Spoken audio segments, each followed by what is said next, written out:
Major ডালিম যা কষে কষে, এতদিন আমরা যা শুনছি সব ভুয়া। মানুষ মারা গেছে যুদ্ধের সময় 30 লাখ, আসলে 30 লাখ নয় 3 লাখ। আর মা বোনদের ইজ্জত নষ্ট হয়েছে 2 লক্ষ, আসলে ভুয়া কথা। অনেক কথাই বলেছেন, যে প্রথম বলা হচ্ছে তাকে 3 লাখ বলেন, ফট করে 3 মিলিয়ন বলে ফেলেছে। এরপরে জাতির পিতা লিয়া বহু কথা বলেছে, শহীদ জিয়া নিয়ে কথা বলেছে। এগুলো কথা বললে বুঝলেন না, আবার একটা নতুন করে রাজনীতি শুরু হয়ে যাবে, দরকার নাই। মানুষ দেখতেছে, বুঝতেছে, সব কিছু জানতেছে। জরিকর কথা ঠিক কিনা? আমরা সকলেই জানি আমাদের জাতির পিতা ইব্রাহিম শেখ মুজিবুর ঘোড়ার ডিম, কিচ্ছা শেষ। আমাদের বাংলাদেশ 15.5 বছর এরকম হয়েছিল, বিচার দেওয়ার কোনো জায়গাই ছিল না। ছোট নেতার থেকে বড় নেতা সব শালারাই চোর, জরিকর কথা ঠিক কিনা? সব একটা প্রধানমন্ত্রী পর্যন্ত 56,000 কোটি টাকা, ওনার বোন, ওনার ছেলে আর উনি, এই 3 জন মিলে ওই রূপপুর 56,000 টাকা কোটি, 1000 কোটি টাকা প্রধানমন্ত্রী চুরি করছে। তাহলে আপনাকে রানা কি বসে থাকবে? আতি নেতা, ফ্যাতি নেতা, সাথী নেতা, যত নেতা সব শালারাই চোর, বিচার দেওয়ার কোনো জায়গা নেই। বেটাও চোর, কথা কয় না কেন? বেটাও চোর। আমাকে পরশুদিন এক মাহফিলে একজন বলতে, যে হুজুর হাসিনা তো পলেই গেছে, হাসিনা তো আপনাদের দেশ দিয়েই গেছে, তো খামাখা এখন হাসিনার বিরুদ্ধে ওয়াজ না করে আপনারা কোরআনে তাফসির করেন। তাই লোকটাকে বললাম, আবু জেহেলও মরে গেছে, কিন্তু এখনো কেউ যদি বদরের প্রান্তরে যায়, আবু জেহেলের কবরত পাথর মারে, আর পবিত্র মক্কার কাছে আবু জেহেলের বাড়ির যায় পায়খানা করে, ওই তো মরেই গেছে। তো আবার পাথর মারেতে আবার পায়খানা করে কে? মরে গেলে আবু জেহেল শেষ না, কিয়ামত পর্যন্ত আবু জেহেলের চর্চা চলাতে হবে। জোরে কোন কথা ঠিক কি না? কারণ নতুন করে আবু জেহেল যেন তৈরি না হয়। হাসিনা পলে গেছে থেকে হাসিনার ওয়াজ বন্ধ হবে না।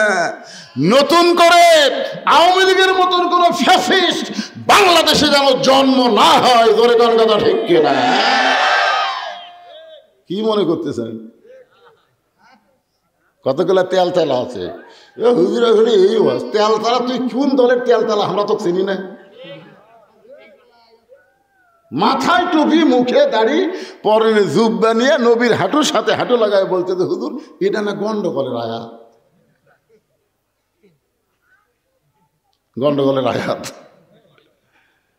আপনারা বলেন তো, যুদ্ধ মানে, জেহাদ মানে কি গন্ডগোল? ভারত যদি আমাকে বাংলাদেশে আক্রমণ করবার চাইতে, ফাটাকেষ্ট মিঠুন চক্রবর্তী 3 দিন আগে ফেসবুকে স্ট্যাটাস দিচ্ছে যে বাংলাদেশ দখল করতে আমাকে 15 দিন লাগবে না। তো এখন একটা নায়ক হয়ে যদি আমাকে বাংলাদেশের ব্যাপারে কথা বলে 15 দিন লাগবে না, তো আমরা কি কমো? ওরে বাবারে কমো, আমরা কমাই। আয় হাতে 1.5 হাতা লাঠি আছে, আর 1 হাতে খুর আছে। দেশের মধ্যে ঢুকবো, লাঠি দিয়ে পাড়ে ফেলে দেবো, খুর দেখেন। অকুনু মা সদেকের আয়াতের তাফসীর মনোযোগ দিয়ে শোনেন। সঙ্গে সঙ্গে আল্লাহ তাআলা নবীর উপর আবার আয়াত নাজিল করলেন, অমিনান নাসি মাইয়াকুলু আমান্না বিল্লাহি ওয়া বিল ইয়াউমিল আখিরি ওয়া মা হুম বিমুমিনিন। আয়াতের বাংলা অর্থ হলো, আল্লাহকে বিশ্বাস করবে, আখিরাতকে বিশ্বাস করবে, নামাজ পড়বে, রোজা করবে, হজ করবে, জিকির করবে, এরপরও তারা মুমিন নয়। আল্লাহ বলেছেন অহুয়া বিমুমিনিন, এরপরেও তারা মুমিন হতে পারবে না। মুসলমানের মধ্যে তারাই হলো মুনাফিক। জোরে গান, তারা কি? আরো জোরে বলেন। এই বাংলাদেশে আল্লাহর কোরআন দিয়ে বাংলাদেশ চলুক, এইটা যারা পছন্দ করে না, এরা যতই নামাজ পড়ুক, রোজা করুক, হজ করুক, যাকাত দেখ, এরা হলো মুনাফিক। জোরে কোন কি ফিক? মুনাফিক। মুসলমানের বাচ্চা হয়ে আল্লাহর কোরআন দিয়ে আমাদের বাংলাদেশ চলবে না, এই চিন্তা তোমার মাথার মধ্যে আসে কেমনে? তুমি চেষ্টা করো। তুমি চেষ্টা করো। রাসূল বলেছেন, মান সাআলাল্লাহু তাআলা আশ-শাহাদাতা বিসিদকিন বাল্লাগাহুল্লাহু মানাজিলাশ শুহাদা ওয়া মাতা আলা ফিরাশিহি। বাংলাদেশে আল্লাহর কোরআনের বিজয় হবে। এই কোরআনের পক্ষে যারা ইসলামে আন্দোলন করবে, মনে মনে যদি নিয়ত করে দরকার হলে বাতিলের বিরুদ্ধে লড়াই করে শাহাদাতের পিয়ালা পান করব, আল্লাহ রাসূল বলতেছেন ওয়া মাতা আলা ফিরাশিহি, সে যদি নিজের বিছানায় মৃত্যুবরণ করে বাল্লাগাহুল্লাহু মানাজিলাশ শুহাদা, হাসরের ময়দানে আল্লাহ তাকে শহীদদের কাতারে দাঁড় করায়া দিবে।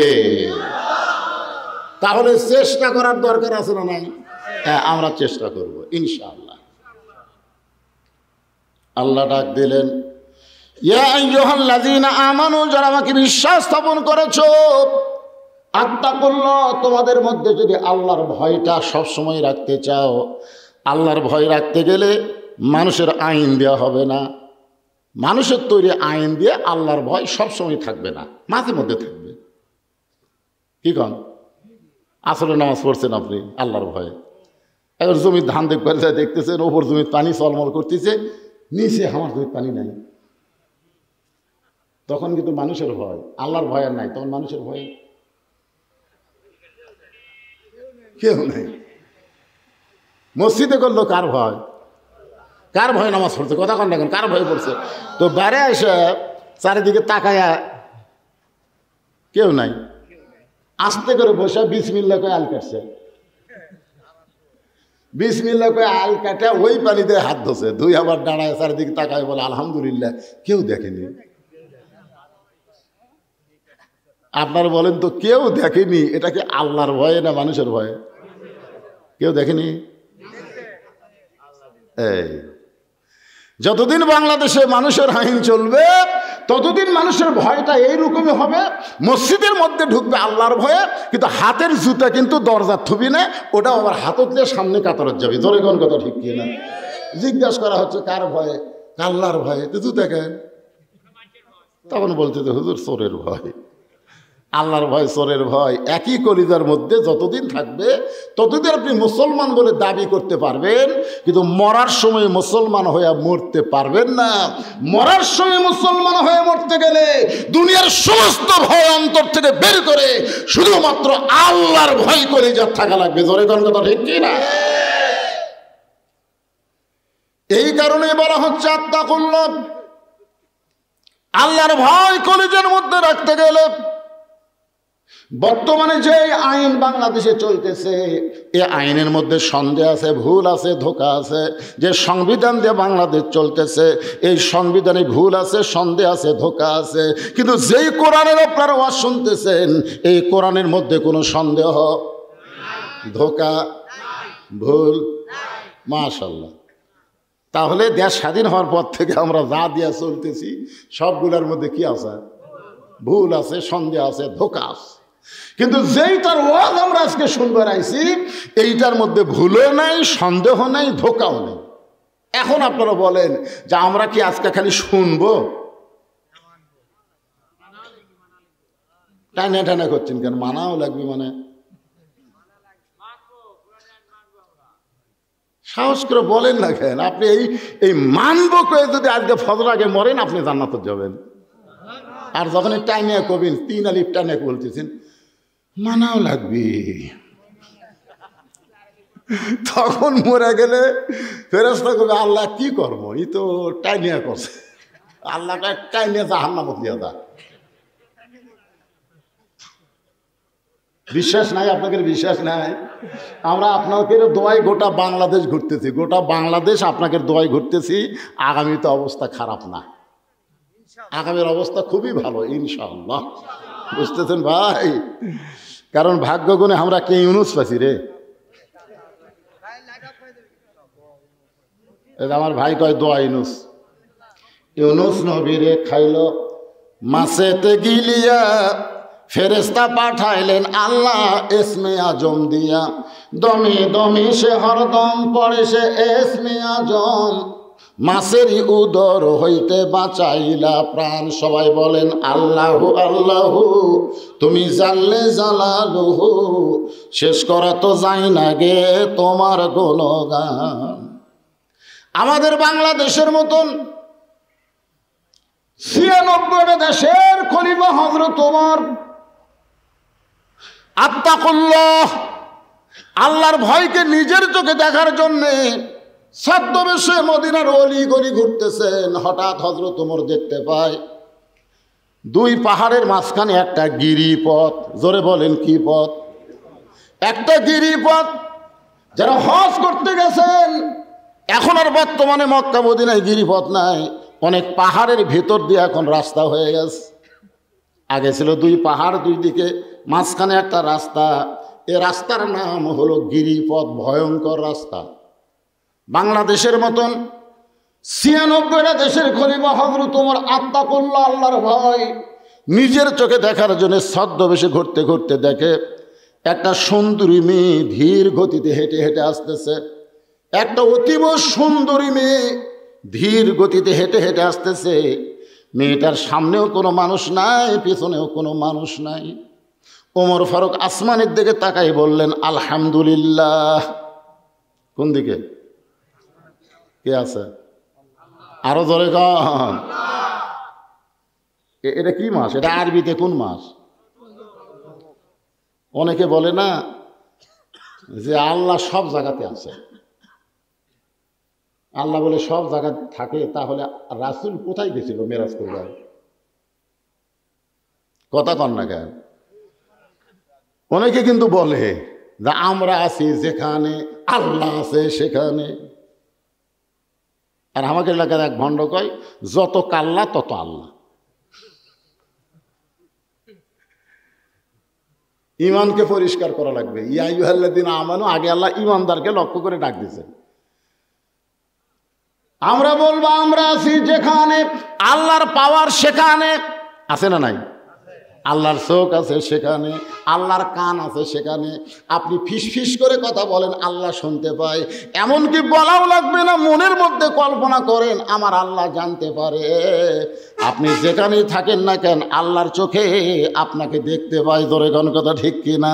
কিন্তু আল্লাহর নির্দিষ্ট একটা জায়গা আছে, সে জায়গা হলো মানিস্তাওয়াল আরশ। আল্লাহ আরশে অধিষ্ঠিত। আসমানের দিকে তাকায় হযরত ওমর আল্লাহর প্রশংসা করলেন, আলহামদুলিল্লাহ। এত সুন্দর একটা মেয়ে এই দুই পাহাড়ের মাঝখান দিয়ে ধীর গতিতে হাঁটতেছে, এত সুন্দরী একটা মেয়ে। এখন আপনারা চিন্তা করতেছেন, হযরত ওমর যে মেয়েটাকে সুন্দরী বলতেছে, মেয়েটার চেহারা দেখে মেয়েটাকে সুন্দরী বলতেছে। বর্তমান বাংলাদেশের পরিবেশে পরিমণিকে মানুষ সুন্দরী বলবে। বাংলাদেশের পরিবেশে বেপরদা নারী চেহারা যদি ভালো হয় তাকে সুন্দরী বলবে। কিন্তু আল্লাহর কোরআন দিয়ে যখন বাংলাদেশ চলবে, তখন বেপরদা নারীকে কোনো দমে সুন্দরী বলা হবে না। সুন্দরী নারী তারাই হবে যারা আল্লাহর আইন পর্দা মেনে চলে। মেয়েটা যদি দেখতে খাটো হয়, মেয়েটা যদি দেখতে কালো হয়, এরপরেও যদি আল্লাহর আইন পর্দা মেনে চলে, আল্লাহর ইসলাম কেবলমাত্র তাদেরকে সুন্দরী নারী বলে। আমার সঙ্গে এখন আপনাদের সবাইকে যদি আল্লাহর কোরআন বিশ্বাস করেন, তাহলে স্লোগান দেওয়া লাগবে। আমি যেই বলবো পর্দানিশী নারী যারা, আপনারা বলবেন বিশ্ব সুন্দরী তারা। বলতে পারবেন না? পর্দানিশী নারী যারা। এতগুলো মানুষ, সাউন্ড নেই মানে আপনাদের এলাকার মেয়েরা পর্দা করে না। এই মেয়েরা পর্দা করে না, আপনার এলাকার মেয়েরা করে। তাহলে তো আপনার বউ পর্দা করে, তা আপনি বলতে সমস্যা কি? আমি যেই বলবো পর্দানিশী নারী যারা, আপনার বলবেন বিশ্ব সুন্দরী তারা। পর্দানিশী নারী যারা। ওমর ফারুক মেয়েটার নিকটে গিয়ে বললেন, মা, এই নির্জন পথে তুমি একা একা চলতেছো, তোমার সামনেও কোনো মানুষ নাই, পিছনেও কোনো মানুষ নাই, তোমার অন্তরে কি কোনো ভয় ডর লাগতেছে না? এই গুহার মধ্যে দিয়া, গিরিপথ দিয়া তুমি একা একা চলতেছ, তোমার সামনেও মানুষ নাই, পিছনেও মানুষ নাই, একা একা চলতেছো, তোমার কি কোনো ভয় ডর লাগতেছে না? মেয়েটা হেজাবের ভিতর থেকে বলে, পথিক, তুমি কি হযরত ওমরকে চেনো? সুবহানাল্লাহ কোন? মেয়েটা কাকে বলতেছে? হযরত ওমরকে লক্ষ্য করে বলে, পথিক, তুমি কি হযরত ওমরকে চেনো?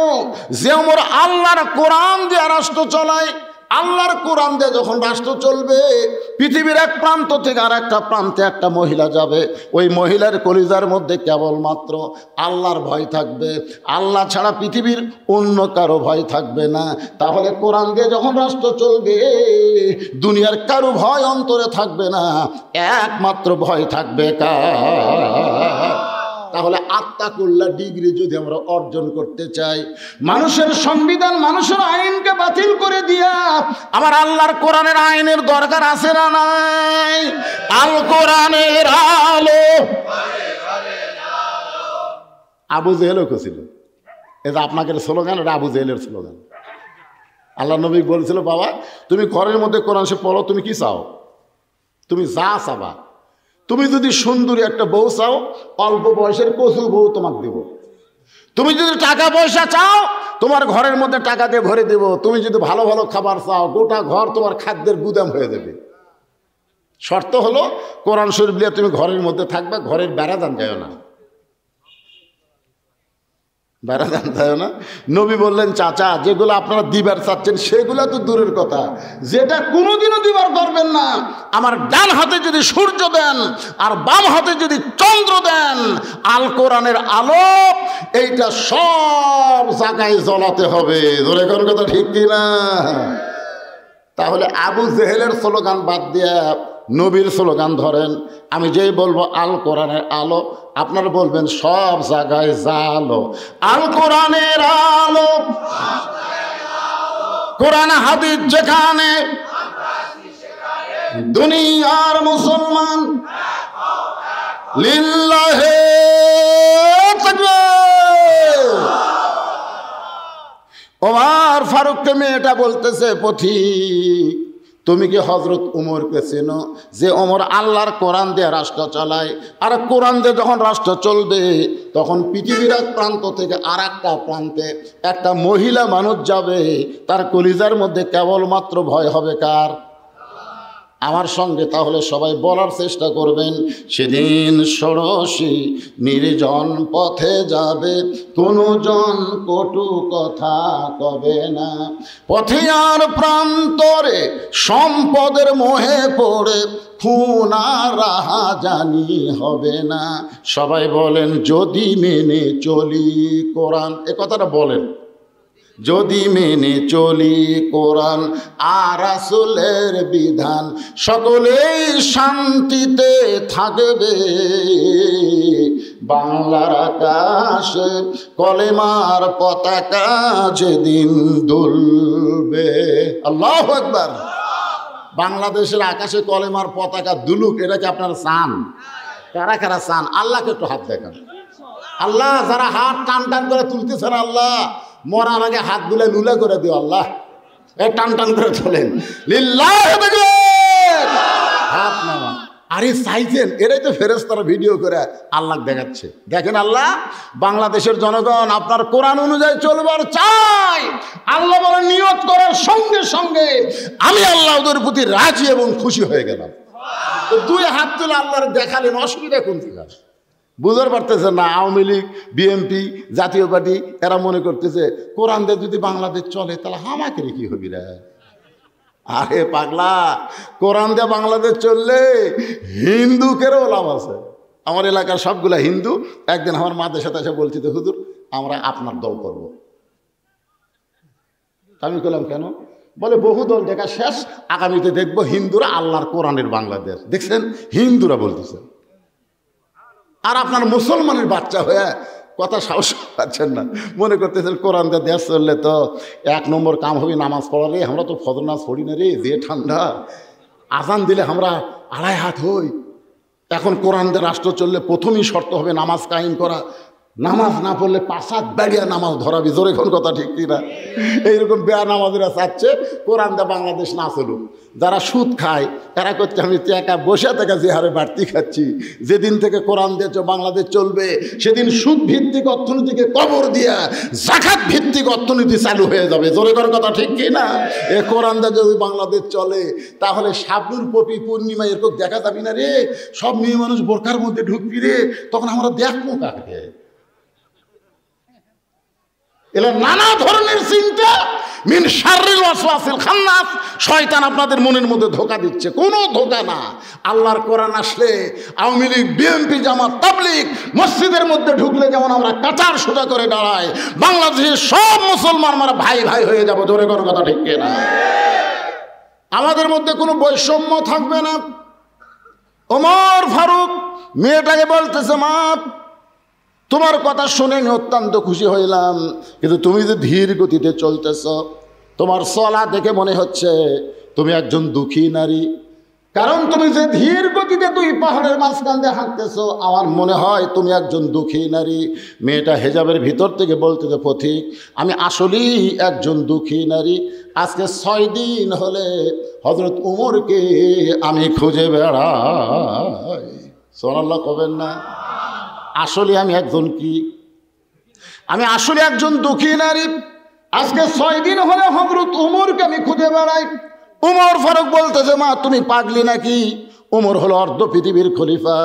সে উমরকে খোঁজার জন্যে তুমি দুই পাহাড়ের মাঝখানে কেন খুঁজতেছ? উমরকে যদি পাবার চাও তাহলে সংসদ ভবনে যাও, গণভবনে যাও, বঙ্গভবনে যাও। এইগুলো ভবনে গেলে তুমি ওমরকে পাবে। মেয়েটা বলে, পথিক রে তুমি জানো না আল্লাহর কোরআন দিয়ে যেদিন পৃথিবী চলবে সেদিন থেকে নেতা খোঁজা লাগবে না, নেতারাই দুঃখী মানুষকে খুঁজে বেড়াবে। সুবহানাল্লাহ বলে। আল্লাহর কোরআন দিয়ে যখন বাংলাদেশ চলবে কোনো এমপি কোনো মন্ত্রী খোঁজা আপনাদের লাগবে না। সমস্ত এমপি মন্ত্রী আপনাদের কাছে এসে ঘুরঘুর করবে। জোরে কোন কথা ঠিক কিনা? খালি ভোটের আগে আসে, ভোটের পরে আসে না। গরিবের বন্ধু, সমাজসেবক, জনদরদি এমন সিটারি কথা কয়া ভোট নেয়। আর ভোট নেওয়ার পরে এমপি আর নন্দীগ্রাম নেয়, এমপি ঢাকার বাসায়। জোরে কোন ঠিক কিনা? মাঝে মধ্যে যদি নন্দীগ্রাম আসে কোনো ভোটার, গরিব মানুষ যদি এমপির কাছে যায়, গরিবের বন্ধু, সমাজসেবক, আমার এমপি রে, আমি গরিব ভোট দিছি রে, গরিবের বন্ধু, ওই নন্দীগ্রাম এমপির সাথে দেখা করবে গেছে, স্যামস্যার অত্যাচারে, স্যামস্যার অনেক স্যামস্যার এমপি রেস্টে আছে। ওরে বাবা রে, ভোটের আগে হলো কি আর ভোটের পরে শালা হলো কি রে? আল্লাহর কোরআন দিয়ে যখন বাংলাদেশ চলবে তখন নেতা খোঁজা লাগবে না, নেতারাই দুঃখী মানুষকে খুঁজে বেড়াবে। সুবহানাল্লাহ। এই কোরআন দিয়ে যখন বাংলাদেশ চলবে তখন কোনো গরিব মানুষ ধনীর বাড়ি যাওয়া লাগবে না, কোনো গরিব মানুষকে ধনীর বাড়ি যাওয়া লাগবে না। ধনীরাই গরিবের দরজায় দরজায় ঘুরবে। ধনী তুমি যদি জান্নাতে যাবার চাও, ও ধনী ধনী তুমি যদি জান্নাতে যাবার চাও, 2.5 টাকা গরিবক বুঝে দাও। জান্নাত তোর বাপের বাড়ি না যে টাকা ব্যাংক থুবো আর তুই জান্নাত যাবো।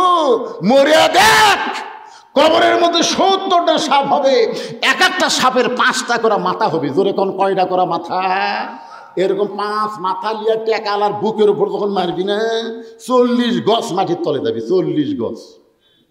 তো কোরআন দিয়ে যখন রাষ্ট্র চলবে তখন ধনীরা গরিবের টাকা বুঝে দেওয়ার জন্যে গরিবের দরজায় দরজায় ঘুরবে, গরিবের দরজায় দরজায় ধনীরা ঘুরবে। গরিবরা কোনোদিন ধনীর বাড়িতে আসবে না, নেতার কাছে কোনোদিন যাওয়া লাগবে না, নেতারাই দুঃখী মানুষকে খুঁজে বেড়াবে। মেয়েটা বলতে পথিক আজকে 6 দিন হলে হযরত উমরকে খুঁজতেছি, আর 1 দিনের মধ্যে যদি না পাই তাহলে আসল জায়গায় আমি বিচার দিব।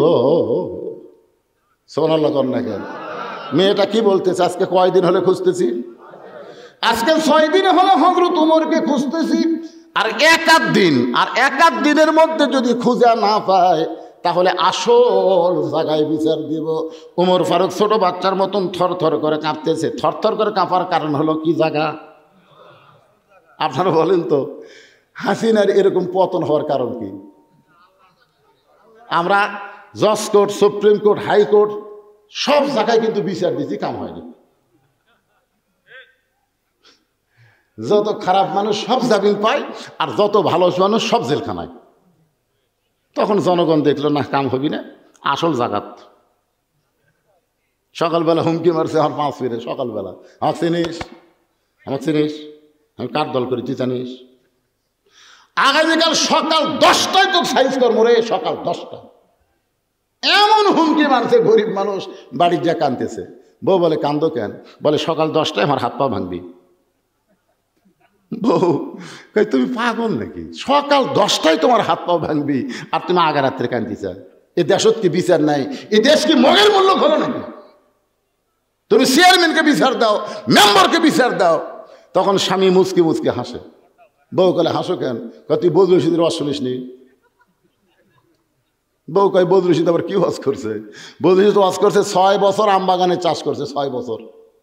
জ্যৈষ্ঠী মাসে দেখতে গেছে আম পাকছে কিনা, যা দেখে গাছের ডালে বসে এক ছোট্ট বাচ্চা পাকা আম পাড়তিছে আর ব্যাগের মধ্যে তুলতেছে।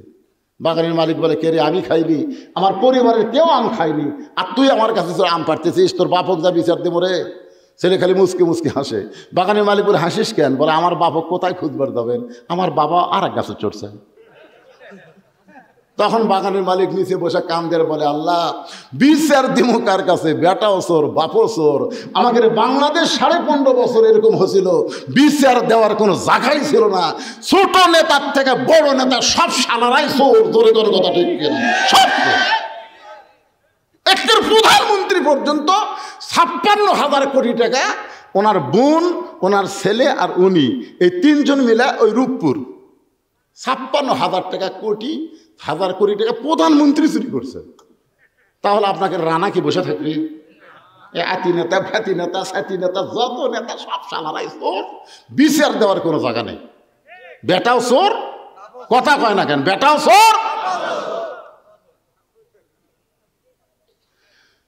এখন বউ বলে তাহলে কান্দো কার কাছে?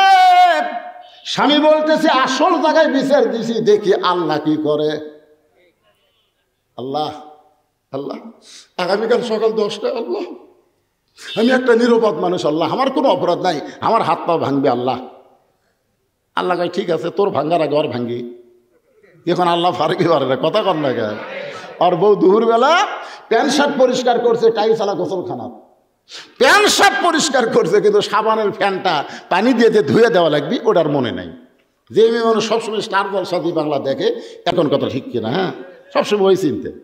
রাত্রে দেখা হয়নি, দিনত দেখবো, কখন আবার একই নাটক বারবার ফেরত দেয়। ই আবার কয় আপনি কেমনি জানেন? মৌলবীরা জানে না এমন কোনো কথা আছে কেন বাংলা?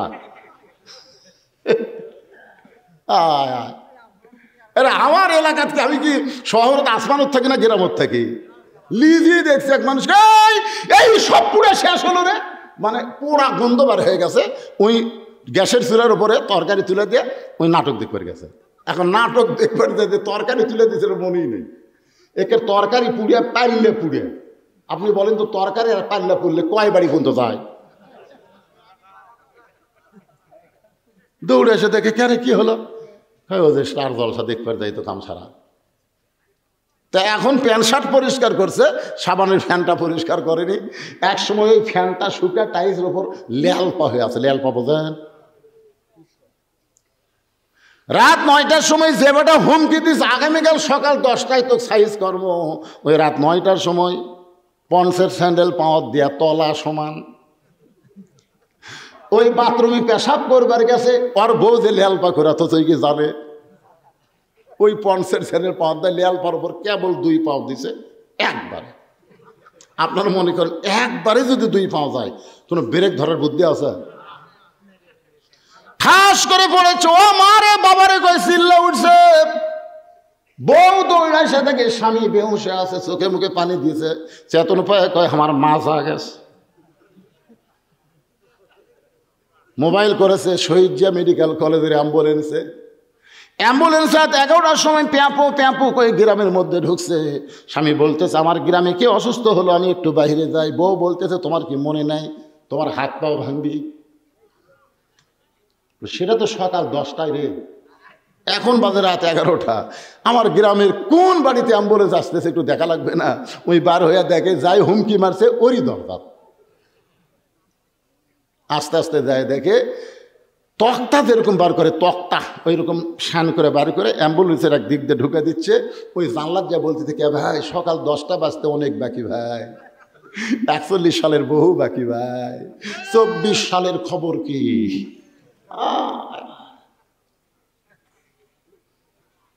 তাবারাকাল্লাযী বিয়াদিহিল মুলকু ওয়া হুয়া আলা কুল্লি শাইইন কদির। গোটা পৃথিবীর রাজত্ব কর্তৃত্ব মালিকানা কার হাতে? সমস্ত ক্ষমতার মালিক কে? সকাল 10টায় তুমি মাজা ভাঙবার চাইছিলা, রাত 10টার সময় আল্লাহ তোমাকে সাইজ করিছে। 41 সাল পর্যন্ত তুমি থাকবা, 24 সালে আল্লাহ তোমাকে চোরের মতন পালাইয়া দিছে। ক্ষমতার মালিককে হুমকি ধমকি দিও না, হুমকি ধমকি। আল্লাহর বান্দার একটু মনোযোগ দিয়ে শুনবেন। মেয়েটা বলতেছে 6 দিন হলে হযরত ওমরকে খুঁজতেছি, আর 1-8 দিনের মধ্যে যদি ওমরকে না পাই তাহলে আমি আসল জায়গায় বিচার দিব। সঙ্গে সঙ্গে হযরত ওমর ছোট বাচ্চার মতন কান্দের বলে, মা তুমি যেই ওমরকে খুঁজতেছ আমি হইলাম সেই ওমর। তুমি যেই উমরকে খুঁজতেছো আমি হলাম সেই উমর। মেয়েটা হেজাবের ভিতর থেকে ফোঁপায় ফোঁপায় কান্দার বলে, আমির আল মুমিনিন, আপনি যদি সেই উমর হন তাহলে চোরের মতন একা একা কেন ঘুরতেছেন? আপনার কি কোনো চান্স নাই? বাংলাদেশের মতন 96টা দেশের খলিফা, ধরে কোন কয়টা? একা একা চোরের মতন ঘুরতেছেন, আপনার কি কোনো চামচা নাই? উমর ফারুক চোখের পানি বের করে বলে, মা চামচা পালার পশা পাবো কোথায়? আপনার দেখবেন যে নেতার পিছনে যত চামচা থাকে ওই নেতা দেশের সম্পদ তত মারে, কারণ দেশের সম্পদ না পারলে চামচা পালা যাবে না। চামচা পালবার গেলে তাদেরকে হুন্ডার তেলের টাকা, নাস্তার টাকা দেওয়া লাগবে। এগুলোর টাকা কিন্তু গরিবের হক মারা দেওয়া ধরে, কোন কথা ঠিক কি না? লেখা আছে কাটে 10 কেজি, এখন বালতিত করে মেপে দেয়। ডাঁড়ি পল্লা নাই তো, ডাঁড়ি পল্লা বাতিল করে দিয়েছে সংসদ থেকে, হাইকোর্ট থেকে ডাঁড়ি পল্লা বাতিল। ডাঁড়ি পল্লা কি এখন বালতির দাগ দিছে, ওই দাগ পর্যন্ত চাউল দেয়, মাপা হয় 8 সের। কে রে, লেখা আছে 10 কেজি, হলো 8 সের। সাহস করে একটু চেয়ারম্যানের কাছে যায়, একটু লোক মা দিছে, চেয়ারম্যান সাহেব কার্ডে লেখা আছে 10 কেজি আর আপনি দিলেন 8 সের। তখন চেয়ারম্যান চৌকিদারকে বলছে, নাম কাটে দে, নাম কাটে দে। জোর হাত করে বলতেছে, যা দিচ্ছেন দেন, আর জীবনেও লোক মা দেবো না। চেয়ারম্যান কয়, পাগলা, তো 2 কেজি না মানলে আমি চামচা পালমো কি দিয়ে রে? তাহলে চামচা পালবার গেলে যে টাকা লাগে সেই টাকা হযরত ওমরের নাই, ধরে কার আছে? ওমর ফারুক বললেন, মা কি দুঃখ তোমার মনে, যেই দুঃখ নিয়ে আজকে 6 দিন হলে তুমি আমাকে খুঁজতেছ, তোমার দুঃখের কথাটাকে একটু বলা যায় না? এবার শোনেন, ইয়া আইয়ুহাল্লাযীনা আমানু ইন্নাল্লাযীনা ক্বালু রাব্বুনাল্লাহু সুম্মা ইসতাকামু তাতানাজ্জালু আলাইহিমুল মালাইকা আল্লা তাখাফু ওয়া লা তাহজানু ওয়া আবশিরু বিল জান্নাতিল্লাতী কুনতুম তুআদুন। ইয়া আইয়ুহাল্লাযীনা আমানুত্তাকুল্লাহা ওয়া কুনু মা'আস সাদিকিন। মেয়েটা বলতেছে, ইয়া আমিরুল মুমিনিন, আমার জীবনের সবচাইতে বড় দুঃখ হলো আমি 6 বছর বয়সে ঈমান গ্রহণ করেছি। শুধু ঈমান গ্রহণ করার অপরাধে, শুধু ঈমান গ্রহণ করার অপরাধে আমাকে জালেম সরকার, ধরে কোন কি সরকার? জালেম সরকার 12 বছর জেলখানায় বন্দি করে রাখছে। আমার জীবনে কোনো অপরাধ নাই, একটাই মাত্র অপরাধ, শুধু ঈমান গ্রহণ করার অপরাধ। ঈমানের কলেমা পড়া কোনো সমস্যা না, ঈমানের কলেমা গ্রহণ করাই হলো অপরাধ।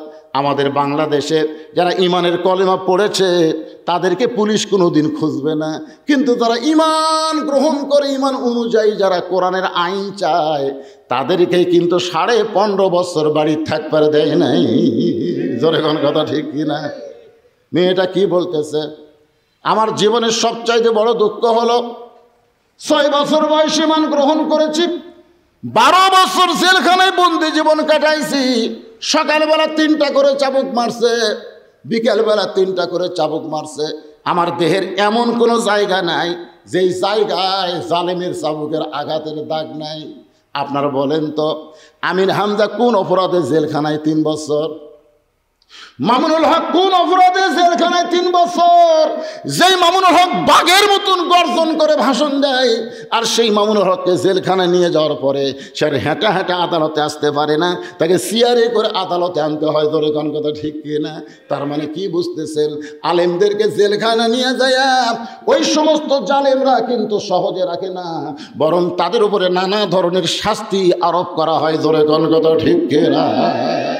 এমনকি আমাদের ইমামে আজম আবু হানিফা রহমতুল্লাহ আলাইহিকে মিথ্যা অন্যায়ভাবে জালিম জেলখানায় বন্দি করে নানা ধরনের কষ্ট দিয়েছে।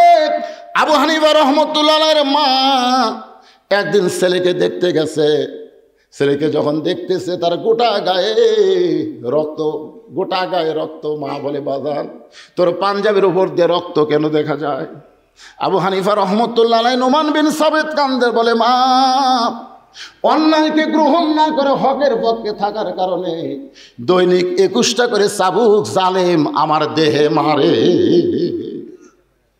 আমরা যেই মাযহাবকে মানি, চিন্তা করেন, আমাদের মাযহাবের ইমাম বাতিলের সঙ্গে আপোষ না করে দৈনিক যদি 21টা করে চাবুক খায়, শেষে তাকে বিষ পান করে যদি হত্যা করা হয়, আর আমরা সেই মাযহাব মানব আর অন্যায়ের সঙ্গে আপোষ করব, হকের পক্ষে থাকবো না।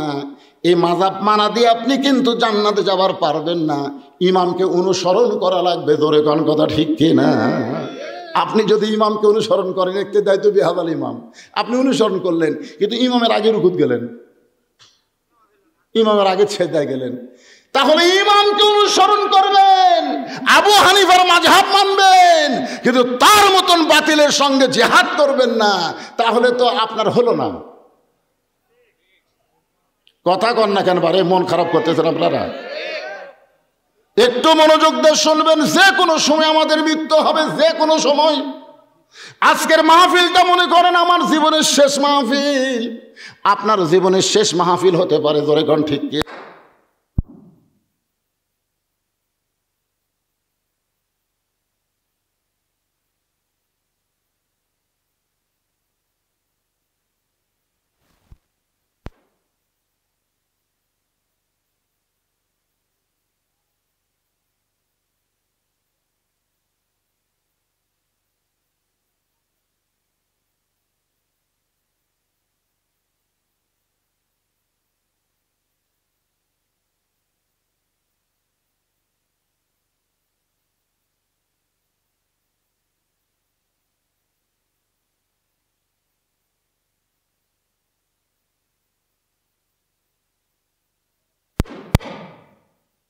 যখন দখল করবে ওই রাষ্ট্র, তখন আল্লাহর কোরআন দিয়ে চলবে।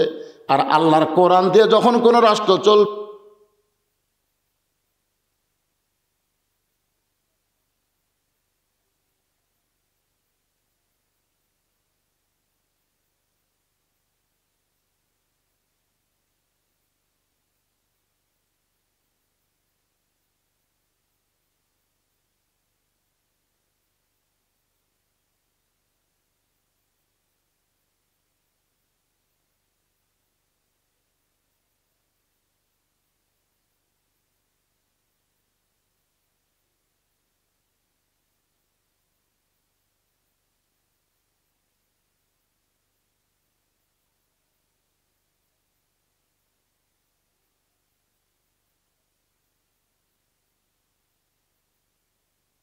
আল্লাহর কোরআন তোমাকে অধিকার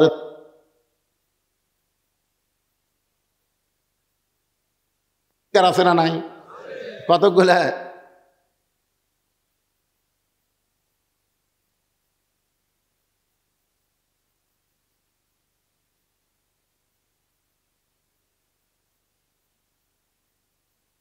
তালা দিয়ে বন্ধ করে থুবি।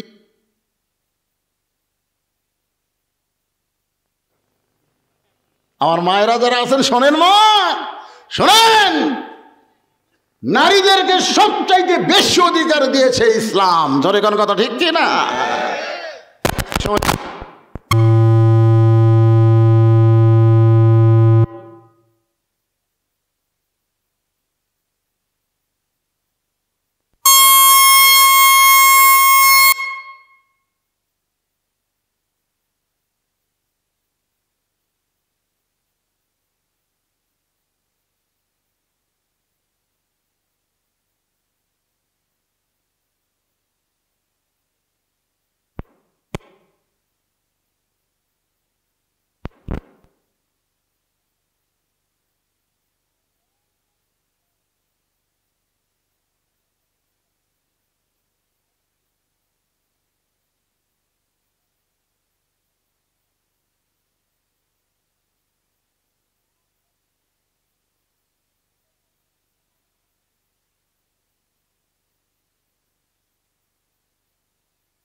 আর একজন সাহাবী কয়, হুজুর আল্লাহ আমাকে দুটা মেয়ে দিছে। রাসূল কয়, দুটা জান্নাত। আর একজন দাঁড়িয়ে বলে, ইয়া রাসূলুল্লাহ আল্লাহ আমাকে তিনটা মেয়ে দিছে।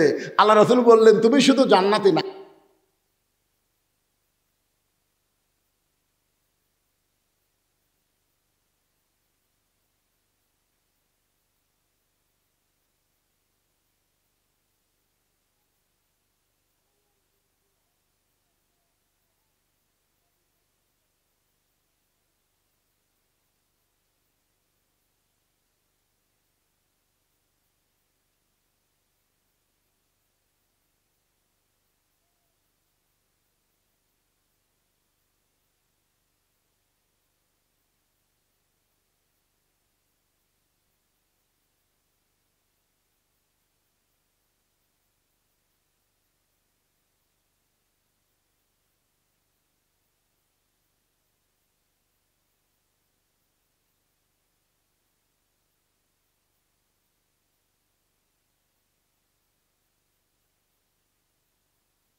দিন বাপ ভুল করে মিষ্টির প্যাকেট বেটার হাতত দিছে।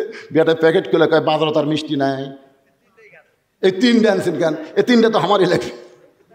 ওই একলাই খাবে আর কাউকে দেয়নি। আল্লাহ রাসূল বলেছেন, সর্বপ্রথম আমি ফাতেমার সঙ্গে দেখা করতাম, আবার সর্বশেষে ফাতেমার সঙ্গে আমি দেখা করতাম। ফাতেমা হলো আমার কলিজার টুকরা। আপনারা বলেন তো, মেয়েদের দাম ইসলামে কম না বেশি? আমার মায়েরা, পর্দার অন্তর আছেন, একটু মনোযোগ দিয়ে শুনবেন। ওমর ফারুক বললেন, মা তুমি আমার কাছে আশ্রয় কেন চাইতেছো? ইসলাম তোমাকে অধিকার দিয়েছে। মেয়েটা হেজাবের ভিতর থেকে বলে, আমির আল মুমিনিন, ইসলাম আমাকে কি অধিকার দিল? ওমর ফারুক বললেন, তোমার বয়স কত?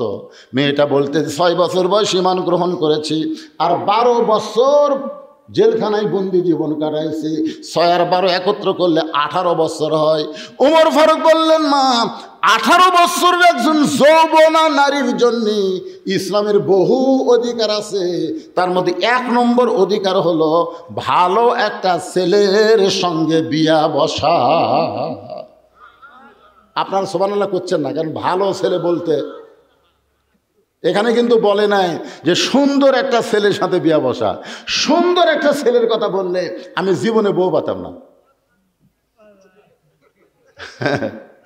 আমি যে কয়টা মেয়ে দেখবার গেছি, আমি নিজে দেখবার যে কয়টা গেছি, একটা মেয়েও আমাকে অ্যালাউ করেনি। পরে আমার বাবাকে কইলাম, আব্বা আমাকে লে হবি না, আমাকে বাদ দিয়ে দেখেন। তো যাই হোক, বর্তমানে আমার যে বউ আছে, ওর বাপ যে কি বুঝলো, আমার সাথে বিয়ে দিল না দেখে। আজকে আমার শ্বশুর আমার গাড়িতে করে, বুঝলেন, আমার গাড়িতে করে আমি বগুড়া নিয়ে গেলাম। আজকে সন্ধ্যার ওয়াজে আমার শ্বশুর আমার সাথে গেছিল। এখানেও আসবার চাইছিল, কিন্তু আমি আনিনি, কারণ আমার শ্বশুর আমার চাইতে দেখতে ছোট মনে হয়। মানে দাড়ি দুটো ঠিক মতো পাকেইনি, বুঝলেন, বয়স আছে কিন্তু বয়স চটা। আমার শ্বশুর আর আমি একদিন যাচ্ছি, তো একদিন বলতে যে আপনার কে হয়? তে বলতেছে আমার জামাই। তো কোন পক্ষের? মানে বুঝাচ্ছে। আয় আয় রে, বিয়ে দিয়ে আমার শ্বশুর মানুষের কাছে বলে, আয় হায় রে, কালোর সাথে বিয়ে দিয়ে যা মজা। সুবহানাল্লাহ কন না কেন? এখানে কিন্তু কালো ফর্সা বলা হয়নি, এখানে বলা হচ্ছে ভালো একটা ছেলের সাথে বিয়ে দিবা। ভালো একটা মেয়ের, ভালো একটা ছেলের সঙ্গে বিয়ে বসার অধিকার আল্লাহ তোমাকে দিয়েছে। ভালো ছেলে বলতে আপনি কি বুঝেন? ভালো ছেলে বলতে বুঝতে হবে যে একটা টাকাও ডিমান্ড নিবে না, মহারানা নগদ পরিশোধ করবে। আপনাকে এলাকায় এইরকম কয়টা ছেলে আছে?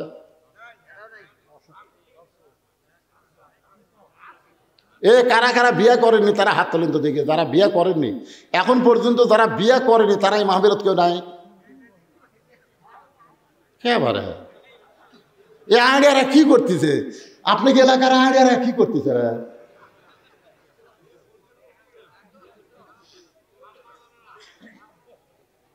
না না, এই হাজার হাজার মানুষের মধ্যে এই 4-5টা হাত বিয়ে করেনি। আচ্ছা, কারা কারা বিয়ে করছেন তারা হাত তোলেন তো দেখি। এবারে মাশাআল্লাহ, সব বিয়ালার আওয়াজ শুনবে রাচ্ছেন। বারে আরে, তাহলে ভালো ছেলে বলতে কি বুঝবেন? ভালো ছেলে বলতে বুঝবেন 10 বছর থেকে নামাজ ধরছে। কয় বছর? 10 বছর থেকে 5 ওয়াক্ত নামাজ ধরেছে। দাড়ি কোনোদিন কামায়নি, মোষ কোনোদিন বড় করেনি, প্যান্ট শার্ট কোনোদিন পরে নাই, সবসময় ঢিলা ঢালা জামা পরেছে, পেশাব করে পানি লিয়া আবার অজু করেছে। ওই যে কয়টা ভালো ছেলে যাচ্ছে, ওই যে দেখেন, ওদের পিছন দিকে দেখেন। না না না, ওরাই ভালো। ওরকে সাথে আপনার বিয়ে দিয়ে দেখেন, আপনার বউ করে ধরে কানবে, আপনার ওই দাদির কাছে নানির কাছে কোনোদিনও ফিস করবি না। একটা হুজুরের বউ কোনোদিন দাদি নানির কাছে কয় না কি রে কান্দিস কে, কয় কি দেখে বিয়ে দিচ্ছেন, কোল বালুস লিয়ে শুয়ে থাকে, আমার দিকে তাকাই না। একটা হুজুরের বউ কবি না। যারাই বলবে ওই প্যান্ট শার্ট পরা খাড়া হয়ে পেশাব করে পানি লাই না, এরকে বউ কবি। কথা বল না কেন? ভালো ছেলে বলতে কি বুঝতেছেন? একটা ভালো ছেলের সঙ্গে বিয়ে বসার অধিকার আল্লাহ তোমাকে দিয়েছে। ও মা, এই মুহূর্তে তুমি ভালো ছেলে কোথায় পাইবা? তুমি ভালো ছেলে কোথায় পাইবা মা? কারণ তোমার তো কোনো অভিভাবক নাই। আমি তোমার অভিভাবক হইয়া একটা ভালো ছেলের খবর দেই। দেখো তো ছেলেটা তোমার পছন্দ হয় কিনা, দেখো তো ছেলেটা তোমার পছন্দ হয় কিনা। উমর ফারুক বললেন, মা আমি ছেলেটার নাম বলি, নামটা শোনার পরে দেখো তো ছেলেটা তোমার পছন্দ হয় কিনা। মেয়েটা বলতেছে, তাহলে আপনি বলেন। উমর ফারুক বললেন, ছেলেটার যোগ্যতা হলো 30 পারা কোরআনের হাফেজ। সুবহানাল্লাহ। আস্তে আসতেছে, আস্তে আস্তে। হাফেজ কি করে খাবি রে? আমার বাপ সবসময় গল্প করছে, হাজি সাহেব জানে, আব্দুর রশিদ ভাই, আমার বাপ গল্প করছে, 3 ছেলে নিয়ে আমার কোনো টেনশন নাই। 2 কলেজের প্রফেসর, একটা প্রাইমারি হেডমাস্টার, এই মৌলবি খেলে আমার টেনশন। তুই কী করে খাবি? আমি যখন ওয়াজ করে যাইতাম, আব্বা কয় আজ তো কত দিল দেখি, তখন আমি কইতাম, আব্বা দিছে, আব্বা মাশাআল্লাহ দিছে, দেখি না কত দিছে। তখন আমি পকেটটা বার করে তখন দিই, উপরে 100 টাকা, তারপরে 50, তারপরে খালি 10, এরকম। আব্বা গুনা কয় ফেরে 250 হলো রে। তোর টাটকা ভোগ, তুই যে সারা রাত মানুষের ওয়াজ করিস, আরে 250-300 করে টাকা দেয়, বাদ দে ওয়াজ, বাদ দে ওয়াজ, বাদ দে, দোকানদারি করে খা। বিশ্বাস করেন, আমার বাপ জোর করে আমাকে ওয়াজ বাদ দিতে আমাকে একটা কাপড়ের দোকান করে দিল। কাপড়ের দোকানদারি করি আমি। আর মাঝে মধ্যে গল্প করে, আমার এই ছেলেগুলা খুবই চিন্তায়, কি করে খাবি। আলপনা দরবার শরীফে আল্লাহর ওলি মোহাম্মদ আলী ফরিদি রহমতুল্লাহ আলাইহ যেদিন দুনিয়া থেকে বিদায় নিলেন, আমি তার জানাজার নামাজ পড়বে আইছিলাম। ওই ঘুরে ঘুরে তার দেহ দেখাচ্ছে, ঘুরে ঘুরে, মানে হাজার হাজার মানুষ, তো লক্ষাধিক মানুষ এখন তাকে দেখবে, তার সোনার চেহারাটা দেখবে, এটা দেখবার ঘুরে ঘুরে যিনি দেখাচ্ছেন তিনি হচ্ছেন রসমনা হায়দারি হুজুর। উনি মারা গেছে, ওনার বাড়ি হচ্ছে ইরশুদ্দি। এরকম ঘুরে ঘুরে দেখাচ্ছে। আমি ঘুরে ঘুরে দেখতে গিয়া হুজুরের মুখের দিকে তাকায় আমার চোখ আর সরে না।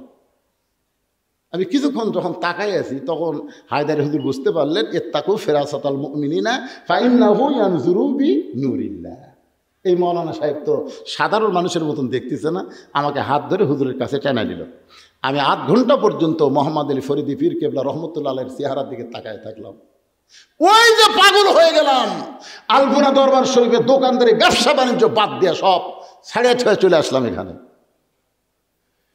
দীর্ঘদিন এখানে থাকার পরে আলোচনা শুরু করলাম, ওয়াজ নসিহত করি, টাকা পয়সা কে কি দেয় বাংলাদেশের কোন লোক বলতে পারবে না। বদরশির টাকা গুনাইলে অত দূরের কথা, দেখে আলিছে কেউ বলতে পারবে না। 17 বছর পর্যন্ত আমার এইভাবেই চলতেছে। 17 বছর। 2007 সালে বীরগ্রাম যখন আমি গেলাম, পিছন দিক থেকে একটা ট্রাক আমার গাড়িকে লক্ষ্য করে মারলো, সাথে সাথে আমার সেক্রেটারি মারা গেল। সেক্রেটারি যখন মারা গেল, আমি গাড়ির মধ্যে বেহুশ হয়ে থাকলাম। আমাকে নিয়ে গেল শহীদ মেডিকেল হাসপাতালে। আমার সেক্রেটারি মারা গেছে, আমার গায়ের যে চাদর সেরে দেওয়ার লাশ ঢেকাতেছে, গোটা এলাকা আমার খবর হয়ে গেল বদরশিদ মারা গেছে। সবাই আমার নামে ইন্নালিল্লাহ পড়লো। আমার বাড়িতে কেউ মাইক্রোলিয়া, সিনজেলিয়া, টেক্সিলিয়া সবাই চলে গেছে। আমি আছি মানে শহীদ মেডিকেল হাসপাতালে। আমার বাপের কাছে যা বলতেছে, আপনার ছেলের লাশ কখন দাফন হবে? আব্বা কয় কেরি, আমার ছেলে তো মরেই বিগে। আসলে মরে গেছে আমার সাহাবী। ভালো হওয়ার পরে আমি আল্লাহর কাছে ওয়াদা করলাম, আল্লাহ আজকে যদি আমি মরে যেতাম, তখন কিন্তু ইউটিউব ছিল না, ফেসবুক ছিল না, এরকম ওয়াজ প্রচারের কোনো মাধ্যমে ছিল না, ছিল না। আমি মরে গেলে সবাই বলতে একটা ওয়াজ করতে রে মারা গেছে। মরে যাওয়া মাত্র আমি শেষ হয়ে যেতাম। আমি সেদিন নিয়ত করলাম যে আর টাকা পয়সা কামাই করে আমি নিজের জন্য খরচ করব না। সেই টাকা পয়সা জোগাইতে জোগাইতে সর্বোচ্চ 12 শতক জায়গার উপর আমি একটা মাদ্রাসা তৈরি করলাম। তারপর আবার কিছু জায়গা কেনার পরে একটা মসজিদ তৈরি করলাম। তারপর আবার কিছু জায়গা কেনার পরে আবার ভিন্ন করে মাদ্রাসা তৈরি করলাম। এখন আমার জায়গায় ওখানে গিয়ে দেখবেন সমস্ত জায়গা কিন্তু ওয়াকফ করা, জোরে কর কি করা, ওয়াকফ করা। 235 শতক জায়গা ওয়াকফ করে সেইখানে মসজিদ, মাদ্রাসা, এতিমখানা তৈরি করা হয়েছে। মহিলা মাদ্রাসা বর্তমান 3 তলা, সুবহানাল্লাহ কর না কেন, 3 তলা। আর এই বছর ইউটিউব ভাইরা জানে, এই বছর আমি আল্লামা সাইদি হুজুরের নামে একটা শহীদ দেলোয়ার হোসেন সাইদি হুজুরের রহমতুল্লাহ আলাইহির নামে একটা অডিটোরিয়াম করলাম। এই বছর আমার পায়ের মুজের থেকে জুতা করে আমার এই রুমাল পর্যন্ত, পাঞ্জাবি, কোট যা দেখতেছেন, মোবাইল, ঘড়ি, চশমা সব হচ্ছে মানুষের হাদিয়া। আজকেও একজন একটা তসবি আর জায়নামাজ হাদিয়া দিল। মানে আমার কোনো জিনিস কিনা লাগে না, জনগণে আমাকে হাদিয়া দেয়। তাহলে আমি কেন আমার জন্য করব? আমি যা করব আল্লাহ রাসূলের জন্য করব, আল্লাহ যেন কবুল করে, জোরে করে আমিন। আমি কথাটা কেন বললাম, কি প্রসঙ্গে বললাম একটু মনে রাখবেন আল্লাহর বান্দারা। ওমর ফারুক বলতেছেন, মা আমি যেই ছেলেটার খবর দিচ্ছি সেই ছেলেটা হলো 30 পারা কোরআনের হাফেজ। আপনারা বলেন তো হাফেজের দাম আছে না নাই? যে রাস্তা দিয়ে হাঁটে যাবে ওর পায়ের জুতার পরশে আল্লাহ কবরে আযাব মাফ করে দেয়। একজন হাফেজ শুধু জান্নাতে যাবে না, 10 জন জাহান্নামী মানুষকে সুপারিশ করে জান্নাতে নিয়ে যাবার পারবে। ওমর ফারুক বললেন, মা আমি যেই ছেলের খবর দিচ্ছি সেই ছেলেটা শুধু হাফেজ না, 6 লক্ষ হাদিসের হাফেজ। ছেলেটার বয়স হলো 22 বছর। ছেলেটার বয়স হলো 22 বছর। জোরে কোন কয় বছর? লম্বাই হলো 6 ফুট 2 ইঞ্চি। গায়ের রং ফর্সা, চাঁদের মতন চেহারা। ছেলেটার নাম হলো আব্দুল্লাহ ইবনে ওমর। আমার ছেলে আব্দুল্লাহর সঙ্গে তোমার বিয়াটা দিয়ে তোমাকে আমার বৌমা বানায়া আমার বাড়িতেই তোমাকে অধিকার দিবার চাই। তোমাকে কি বানাবো? বৌমা। জোরে কোন কি মা? আপনারা বলেন তো মেয়েদের অধিকার আছে না নাই? ওমর ফারুক বললেন, আমার আব্দুল্লাহর সঙ্গে তোমার বিয়েটা দিয়ে তোমাকে আমার বৌমা বানায় আমার বাড়িতেই তোমাকে অধিকার দিবার চাই। আব্দুর রশিদ ভাই, আপনি তো বেটি নাই মনে হয়, ছেলে আছে তো? বৌমা না? বৌমা 3টা বৌমা পাচ্ছেন, ভাগ্য ভালো। হ্যাঁ, কতগুলো বউ বুঝছেন, বিয়ে হওয়ার পরে বেটা গিয়া বউরা শহরত গেছে।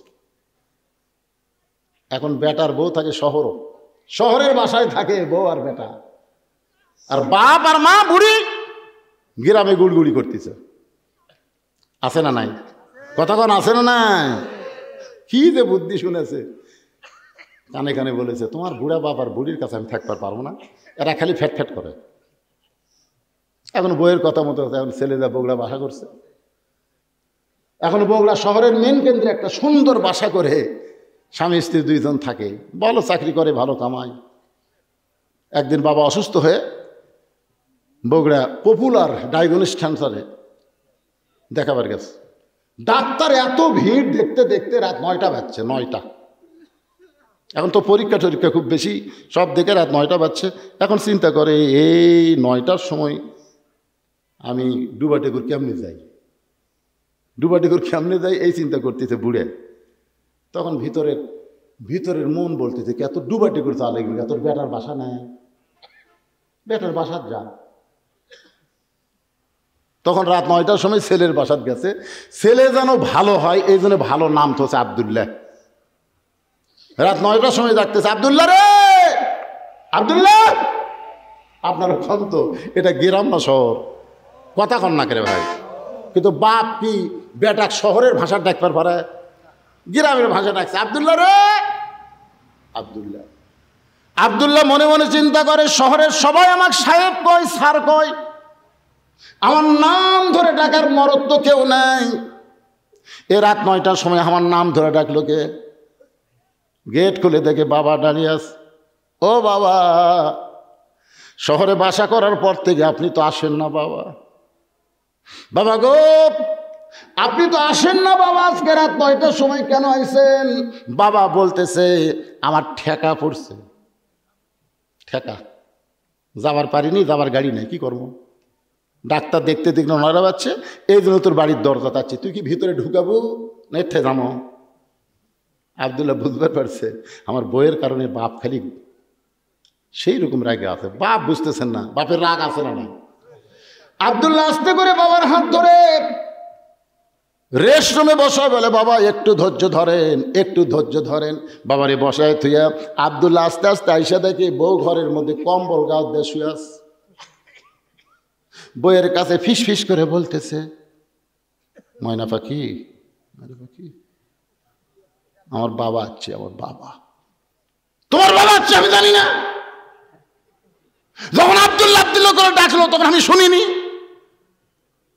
হায় হায়, স্বামী দুর্বল হয়ে বুক আস্তে আস্তে করছে আর দর দর করে পানি পড়ে। আব্দুল্লাহ বলে বাবা এমন করে আপনি কেন কাঁদতেছেন?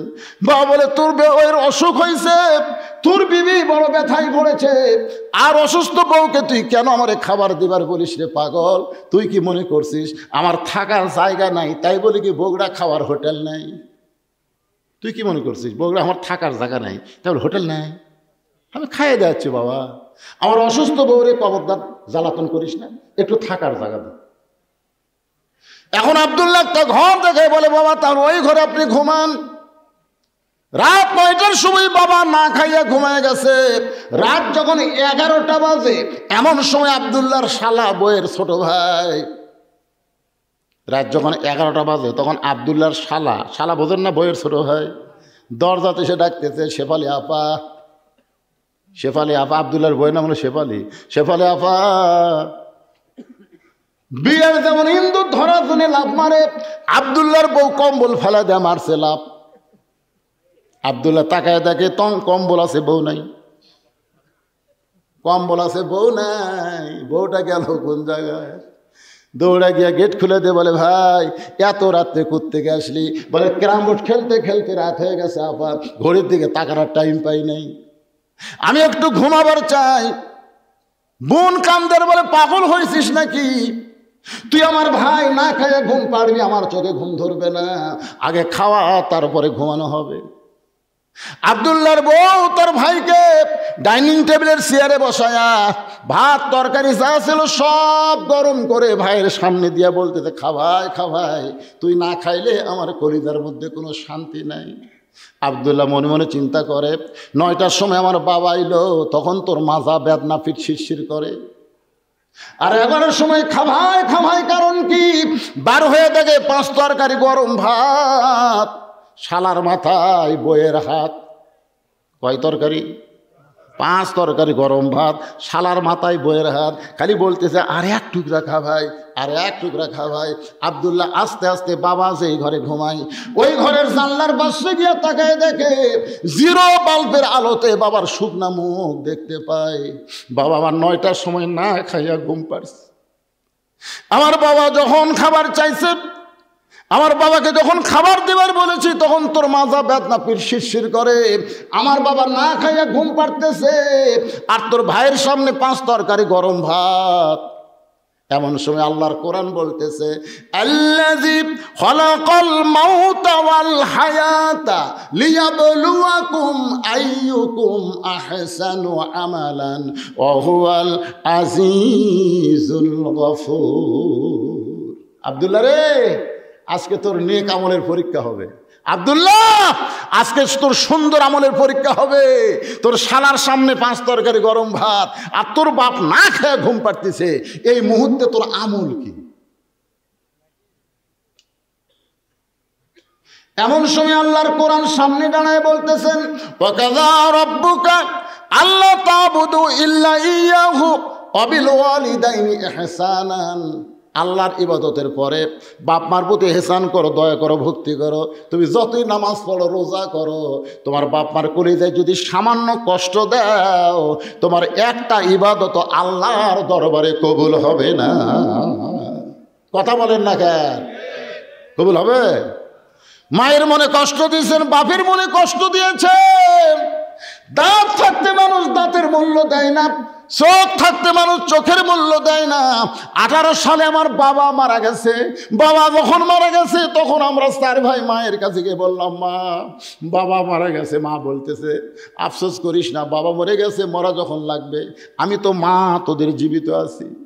23 সালের 25 ডিসেম্বর যখন মা মারা গেল, আমার বাপ মাকে মসজিদের পাশে কবর দিয়ে রাখছে। প্রতিদিন ওয়াজে আসার সময় একবার বাপ মার কবরে সালাম দেই। যত রাত্রি ওয়াজ করে যাই না কেন, বাপ মার কবরে সালাম দেই। বারবার চোখের সামনে ভেসে ওঠে, যার বাপ মা নাই এই দুনিয়াতে তার কেউ না। বহুদিন বউকে বলেছিলাম, আমার বউকে, আমি ওয়াজ করে বাড়ি আসবো, তুমি চেতন থেকো, তুমি চেতন থেকো। আল্লাহর কোরআন আমার সামনে কোনোদিন দেখলাম না। আমার যাবার কারণে আমার বউটা চেতন আছে, কিন্তু আমার মা যেই ঘরে ঘুমায় ওই ঘরের পাশ দিয়ে যখন আমি হেঁটে যাই, মামার জুতার শব্দ শুনে বুঝতে পারে বাজান আমি ঘুমাই নাই। আমার মা ঘরের দরজা খুলে দেয়। আমি বলতাম, মা কোনোদিন কি আপনার চোখে ঘুম ধরে না? মা বলে, পাগল ছেলে, ওয়াজ করে বাড়ি আসবি। এইটা জানার পরে দুনিয়ার কোনো মা ঘুমায় না। আজকে যাদের মা নাই, বাপ নাই, তারাই বুঝতেছে এই দুনিয়াতে সব কিছু থাকার পরেও তারা কিছুই নাই। জোরে কোন কথা, ঠিক কি না? আব্দুল্লাহ তাকায় দেখে বাবার মুখটা শুকনা দেখতে পায়। এখন আব্দুল্লাহ কি করবে? আল্লাহর কোরআন বলতেছে, লিয়াবলুয়াকুম আইয়ুকুম আহসানু আমালা, তোকে পরীক্ষা করা হবে সুন্দর আমল। এই মুহূর্তে তোর আমল কি? আব্দুল্লাহ চোখ বন্ধ করছে, কারণ ভালো কিছু করবার গেলে চোখ বন্ধ করা লাগবে। তো চোখ বন্ধ করে দেখে উটি বলা একটা বেলান আছে। উটি বলা মানে শহরের বাসার তো লাঠি থাকে না রে ভাই, এই যে উটি বলে, এই উটি বলা একটা বেলান আছে, এক হাত। আব্দুল্লাহ চিন্তা করতেছে, কি করি? নারী নির্যাতনের আইন আছে বারে, মরদ নির্যাতনের কোনো আইন নেই। আজকে আপনারা বলেন তো, বাংলাদেশে পুরুষ নির্যাতনের কোনো আইন আছে, কিন্তু নারী। তো এখন তো আমার বউ যদি মারি, আর বউ যদি যায় কেস করে, তাহলে আমার চাকরিও যাবি, জেল খাটা লাগবে।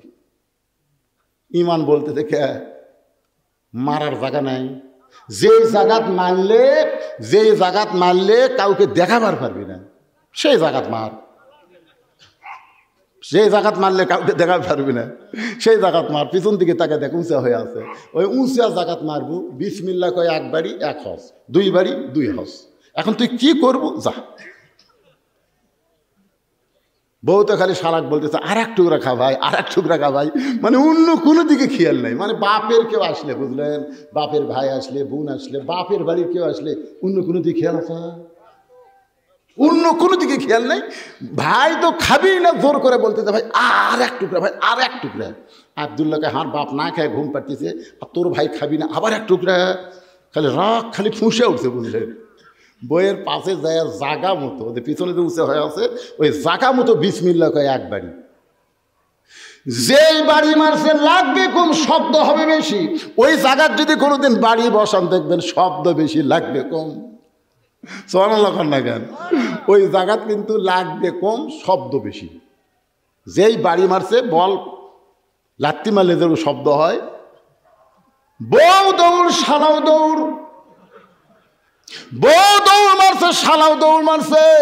শালা চিল্লাই বলে, দুলা ভাই এই গভীর রাত্রে আমার বোনকে মারলেন কেন?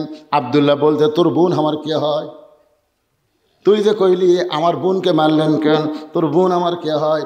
আল্লাহ কোরআনে বলেছে, হুন্না লিবাসুল লাকুম ওয়া আনতুম লিবাসুল লাহুন্না। স্বামী হলো বিবির পোশাক, বিবি হলো স্বামীর পোশাক। তোর বোনকে আমি এত ভালোবাসি, আমার বাপ মাকে গ্রামে রাইখা আমি শহরে তোর বোনের জন্য একটা বাসা বানাইছি। শালা রে, তোর বোনকে কেন মারলাম যদি জানতে চাস তাহলে আয়। শালা কয় আমাকে মারবেন নাকি? বলে তোকে মারবো না, তোকে একটু দেখাবার চাই। এবার শালার হাত ধরে বাবা সেই ঘরে ঘুমাই, ওই ঘরের জানলার কাছে নিয়ে গিয়ে বলতেছে তাকায় দেখ তো ভিতরে মানুষটা কে। বলে এইটা তো আপনার বাবা। কখন আইছে? বলে 9টার সময়। আমার বাবা না খায় ঘুমাই গেছে। শালা বলতে দিল ভাই টেবিলের উপর এত খাবার আমার বোন আমাকে দিল, আমি খাই না তারপরে জোর করে খাওয়াই, তাহলে আপনার বাবা না খায় ঘুমাইলো কেন? আব্দুল্লাহ কামদার বলে আমার বাবাকে যখন খাবার দিবার কইছিলাম তোর বোন কইল আমার মাজা বেদনা পিঠ শিরশির করে। আমার বাবা তোর বোন অসুস্থ কথা শুনে না খাইয়া ঘুমায় গেছে, এখন বললে শালা বল আমি কি করব? শালা বলতে দুলা ভাই আর একটা মারেন, আর একটা মারেন।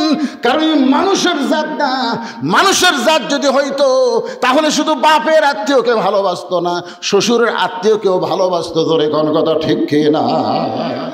আজকে আপনাদের ঘরগুলো খেয়াল করে দেখেন তো, আমার মায়েরা যারা পর্দার অন্তর আছেন মা শোনেন, আপনি যদি আপনার স্বামীর আত্মীয়কে ভালো না বাসেন, আপনার স্বামীও কিন্তু আপনার আত্মীয়কে ভালোবাসবে না। কিন্তু যারা যারা কি কতগুলো আছে কিন্তু শাশুড়ির সামনে যা বলতেছে আম্মা আম্মা আমি আজকে বাজারে যাচ্ছি, উমরপুর বাজারে যাচ্ছি, আম্মা আপনি ডাব খাবেন না গ্লুকোজ খাবেন আম্মা? আছে না নাই? বউ বলতেছে আমার মাও দুটাই খায়, আমার মাও দুটাই খায়। তখন বলতেছে আম্মার জন্য ডাবো আনবো গ্লুকোজ আনবো। এই কথা বলে যখন বাড়ির থেকে বের হচ্ছে দেখে দরজাত মা খাড়া হয়ে আছে। মায়ের দিকে না তাকায় যখন নিচের দিকে তাকায় বাড়ির থেকে বের হয়, মা বলে পাগল 7 দিন আগে 10 টাকার পান কিনা দিছিস, পানগুলো শেষ হয়ে গেছে, আজকে যখন উমরপুর যাচ্ছে বাবা আমার জন্য 10 টাকার পান সুপারি আনিস। ছেলে বলতেছে এই জন্যই তো তাকাই না, তুমি খালি খাই খাই করো। শাওরের জন্য ডাব কিনবে গ্লুকোজ কিনবে ওই জায়গায় কোনো কথা নাই, আর মায়ের জন্য 10 টাকার পান কিনবে খালি খাই খাই। এরা কিন্তু বেটা না, এরকম পাটা ঘরে ঘরে বহু আছে। জোরে কোন কথা ঠিক খেয়ে না? আপনারা কি পাটা হবেন না বেটা হবেন? কারা কারা বেটা হবেন আল্লাহকে একটু হাত দেখান। লিল্লাহে তাকবীর, হাত নামান। আচ্ছা আপনারা সকলে বেটা হবেন। আপনার যতগুলো বেটা, যতগুলো ছেলে এখানে বসে আছেন, আপনাদের মধ্যে কাদের বাপ মা কবরে গেছে একটু হাত তুলে দেখান যাবে? আমার বাপ মা দুটোই কবরে গেছে। আপনারা একটু হাত তুলে দেখান তো বাবা, যাদের বাপ মা কবরে গেছে হাত নামান। যাদের বাপ মা কবরে গেছে তাদের কাছে আজকে এই মাহফিলের জন্যে, এই মাহফিলের খরচের জন্য এই যে সালে সব পোলা টোলা পাক করে বিরিয়ানি পাক করতেছে গরুর গোস্ত দিয়ে, এই যে বিশাল একটা খরচের জন্য বাপ মার রুহের মাগফিরাতে, বাপ মার কবরকে জান্নাত বানানোর জন্যে 1000 করে টাকা দান করবেন, 500 করে টাকা দান করবেন, না পারলে 200 করে টাকা দান করবেন। যদি একেবারে নাও পারেন আপনাদের কাছে ব্যাগ যাবে, রুমাল যাবে, যিনি যা পারবেন আল্লাহর হস্তে বাপ মার জন্য দান করবেন। যাদের বাপ মা কবরে গেছে সেই বাপ মার কবরকে আল্লাহ যেন জান্নাত বানায় সর্বোত্তম। কোন আল্লাহর বান্দা পারেন হুজুর আমি বাপ মার রুহের মাগফিরাতের জন্য আজকের এই মাজারের মাহফিলে আমি 1000 টাকা দিব, আমি 2000 টাকা দিব, এরকম যদি কেউ পারেন একটু আল্লাহর রাস্তায় আসেন ভাই। কারণ যখন আমি আলোচনা শুরু করেছি তখন থেকে এ পর্যন্ত 2.25 ঘন্টা ওয়াজ করার পর আপনাদের কাছে একটা হাত বাড়ায় দিলাম। আল্লাহর একজন বান্দা কত আছে দিচ্ছি লিখছে, নাম কি আপনার? মোহাম্মদ জাহিদুল ইসলাম। বাপমার রুহের মাগফিরাতের জন্য 5000 টাকা ধরে বলেন মারহাবা। আল্লাহ বাপমার কবরকে জান্নাতের টুকরা বানায় দেন। আল্লাহ তোমার একজন বান্দা কে মারা গেছে? আরে বাপ মা 2 জনে মারা গেছে। সামনে বসে ওয়াজ শুনতে বাপ মার কথা যেই শুনছে চোখের মধ্যে পানি নিয়ে আইছে। বাবার মতন আপন বন্ধু নাই রে দুনিয়ায়, নিজে না খাইয়া বাবা সন্তানকে খাওয়ায়। বাবার মতন আপন বন্ধু নাই রে দুনিয়ায়। কে রে বাপের কথা মায়ের কথা মনে হচ্ছে না? আহা, দয়া হচ্ছে না আপনাদের ভিতরে? যে বাপ মার রুহের মাগফিরাতে কবরে যেন বাপ মা শান্তিতে থাকে। এই জন্য আজকে কোরআনের জন্যে, কোরআনের মাহফিলের জন্যে 1,000 টাকা, 500 টাকা, এক ভাই না পারলেও 100 টাকা তো দান করছে। আপনারা কি পকেটে টাকা পয়সা নাই? একটু দান করেন। আল্লাহর কোন বান্দা পারবেন? এই মাজার কমিটির মধ্যে মাহফিল কমিটির কারা আছে? আপনারা একটু আসেন, এদিকে আসেন। একটু ভিতরে গামছা লিয়া ব্যাগলা ঢোকা লাগবে, বোঝেন না? ওই পিছনে আছে, ওখান থেকে 10 টাকা 20 টাকা নিয়ে এই স্টেজের কাছে আসতে পারে। আপনাদেরকে ব্যাগ নিয়ে ওদের কাছে যাওয়া লাগবে। আমার মা বোনেরা যেখানে আছেন, মা বোনদের ওয়াজ আজকে অনেক বেশি করছি। মা বোনদের কাছে যাবেন, আমার মা বোনেরা প্রাণ খুলে দান করবে, দান করবেন। আর সাকিও হাবিবুল্লাহ, দানকারী আল্লাহর দোস্ত, জোরে কর সুবহানাল্লাহ। বাপ মার কথা মনে করে দেন না রে ভাই, আল্লাহর রাস্তায় দেন। দান এরকম চাইলে গড়িমসি করলে শয়তান ভিতরে ঢুকে বলবে দেশ না তেস না। আর না দেওয়াই হলো বখিল। আল বখিল লা ইয়াদখুলুল জান্নাহ, বখিল কখনো জান্নাতে যাবে না। আপনারা কি বাকি নেবেন নাকি? এই বাকি আলা ভাই, এখানে কাছে আসেন। কি বাকি নেন আপনারা? কি বাকি নেন?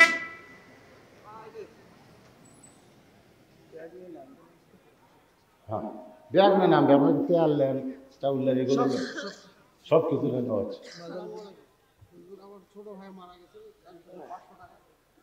ছোট ভাই মারা গেছে, বাপ মা মারা গেছে, উঠতেছেন। আর ছোট ভাই মারা গেছে, ছোট ভাইয়ের কথা মনে করে 500 টাকা দান করেছে। আল্লাহ ভাইয়ের কবর জান্নাতের টুকরা বানান। এই ছোট ভাইয়ের জন্য কে দিছে রে? আপনার বাবা দিছে ছোট ছেলের জন্য। হারে 100 টাকা আল্লাহ দানকে কবুল করেন। আল্লাহ বাবার দানের কারণে আল্লাহ তাকে জান্নাতি কবুল করেন। আল্লাহুম্মা আমিন। হ্যাঁ, শ্বশুর মারা গেছে, শ্বশুরের জন্য আবার 100 টাকা দান করলো। একই ব্যক্তির হাতে আল্লাহ কয়েকটা দান চলে আসলো। আল্লাহ দানকে কবুল করেন। আল্লাহ নেক নিয়ত আশা পড়াক। আল্লাহুম্মা আমিন। মাজারের ইসালে সওয়াবের জন্য তেল দেন, চাল।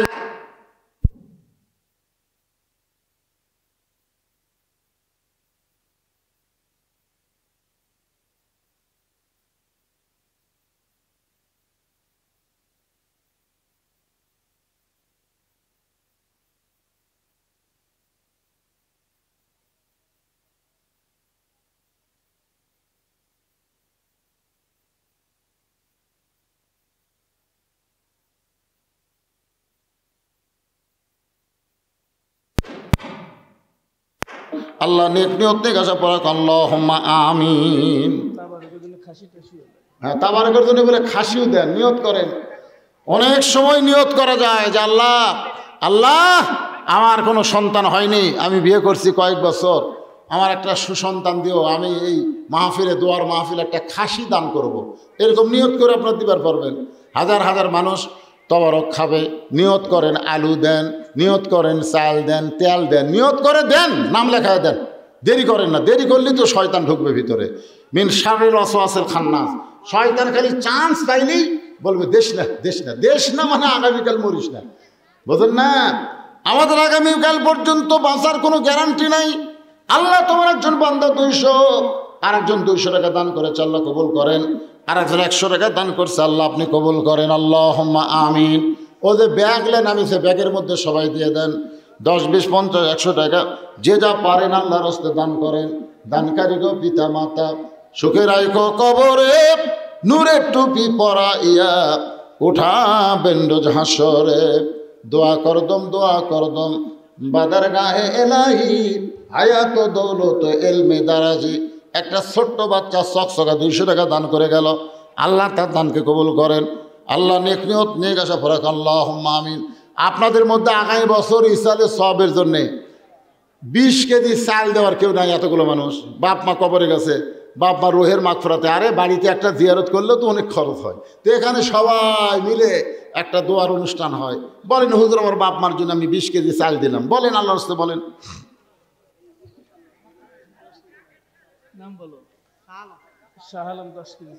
এই তো শুরু হয়ে গেছে। 20 কেজি না পারুক শাহ আলম 10 কেজি চাল করবে দান। সর্বপ্রথম 1 নম্বরে নাম লেখালো শাহ আলম। আল্লাহ শাহ আলমের দানকে আল্লাহ আপনি কবুল করেন। জোরে বলে আল্লাহুম্মা আমিন। দেন। এটা কি মাজারত দান করা হচ্ছে? মাজারত না, এটা হলো মাহফিল, কোরআনের মাহফিল, দোয়ার মাহফিল। এই নিয়তে দেন, কোনো সমস্যা নেই, নিয়ত করে দেন, সবাই দেন।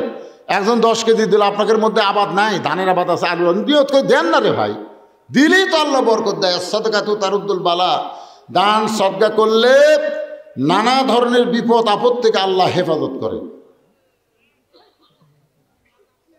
আপনাদের এই কমিটির সভাপতিকে আপনারা একটু আগে ভাগে বেশি দেন, তাহলে জনগণ দিবে, বুঝলেন না? কমিটির লোকের আগে ভাগে দেওয়া লাগে। অনেকে মনে করে কমিটিটা দেয় না, আমরা দেয় আর ওরা খায়, এই জন্য অনেকে দান করা আছে না। কমিটির লোকেরা আগে মোটামুটি দেন। আপনি যেরকম 5,000 টাকা দিলেন, আপনার মতন কেউ নাই।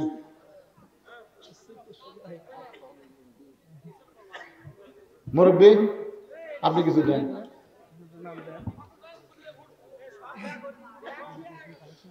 এই সব ব্যাগ টেজে আসবে, সব ব্যাগ টেজে চলে আসবে। কি নাম? মোহাম্মদ আবু হানিফ। নগদে 100 টাকার সামনে বছর 20 কেজি চাল, ধরে কর মারহাবা। এই তো 30 কেজি হয়ে গেছে। একজন 10 কেজি আর একজন 20 কেজি। আল্লাহ কবুল করেন।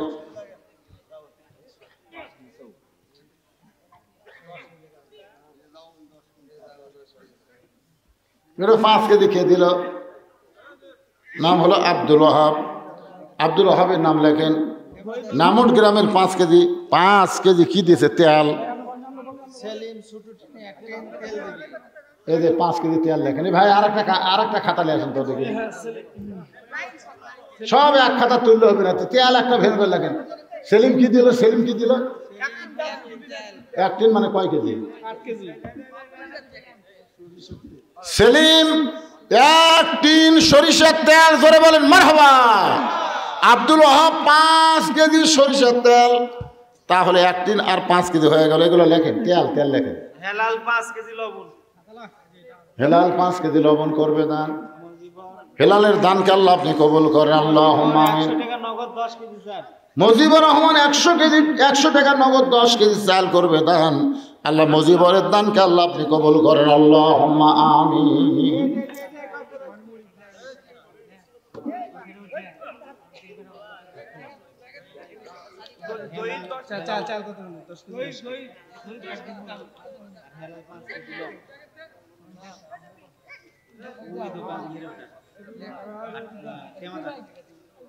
আগামী বছর একটা গরু জব করে এখানে ইসালে সব তবারক পাক করা হবে। গরু জব করে। আপনারা কি এরকম কেউ আছেন যে গরুর জন্য 1,000 টাকা দিবেন? আপনাদের মধ্যে এরকম কেউ আছেন যাদের বাপ মা কবরে গেছে, মনে করবে না হুজুর একটা গরু যখন আগামী বছর কিনবে, আমি গরুর জন্য 1,000 টাকা নিয়ত করলাম। এখানে একটা কাগজ কলম নিয়ে বসেন, গরু, খালি লেখা হবে গরু। এই মাহফিল কমিটির লোক কোথায় রে? আদায় করার নিয়ম নেই। এখানে কয় টাকা ঘুরছে, কি খুশি হয়ে গেছে, হিসাব করে দেখবি 2,000 হবে না। তোমরা একটা কাগজ কলম না বসো, একটা গরু তোলা লাগবে, বসো।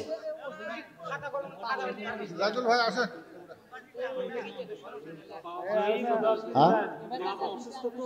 বাপ মা অসুস্থ, সুস্থতার জন্য 100 টাকা দান করেছে। আল্লাহ দানকে কবুল করে বাপ মাকে পুরোপুরি সুস্থতা দান করেন। জোরে কান আমিন। আল্লাহর একজন বান্দা 100 টাকা দান করেছে, আল্লাহ দান কবুল করেন। জোরে কান আল্লাহুম্মা আমিন।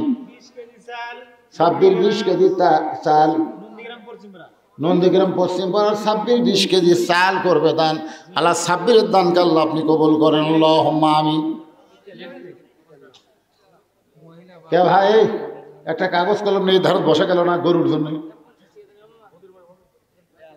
গরু উঠবি না?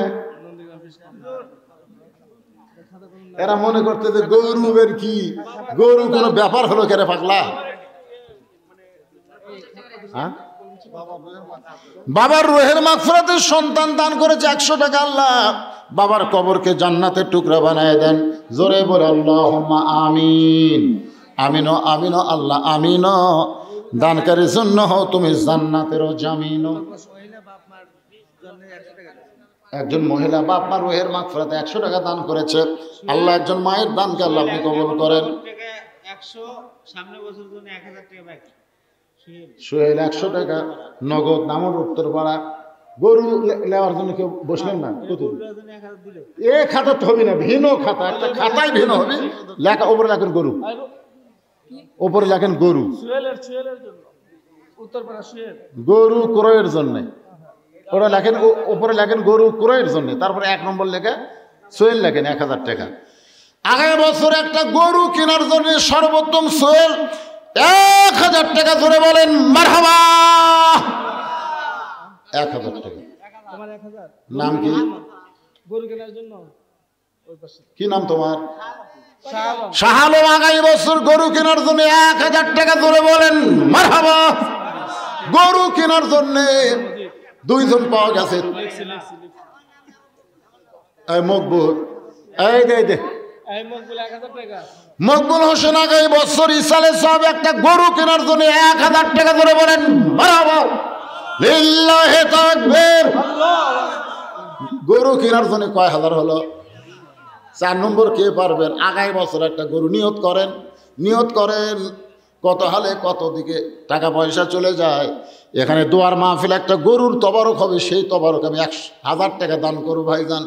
যদি কেউ মনে করেন আমি 5000 10,000 দেবো, সেটা ভিন্ন কথা, কিন্তু কমপক্ষে 1000 টাকা বলেন বলেন বলেন বলেন নিয়ত করেন। আল্লাহ দেওয়ার ব্যবস্থা করে দিবে। আর নিয়ত না করলে ডাকাতে খাবে, ডাক্তারে খাবে, বহু দিকে নষ্ট হয়ে যাবে।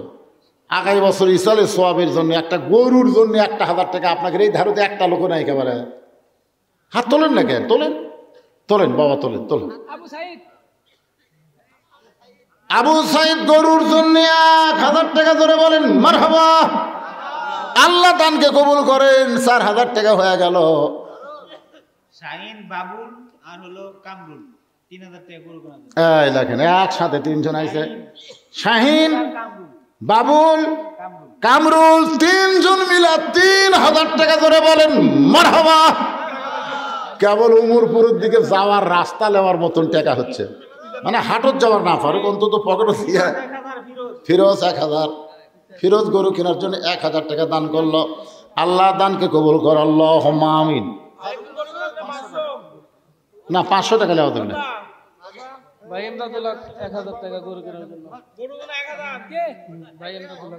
এই লেখপারি পারতেছে না, সেই শুদ্ধে কেমন হতে পারে না। কাক লেখপার দিল রে, এ পর্যন্ত 10 জন হলো, আর নাম লেখছে 4 জন। কিসের 7 জন? একসাথে তো 3টে দিল।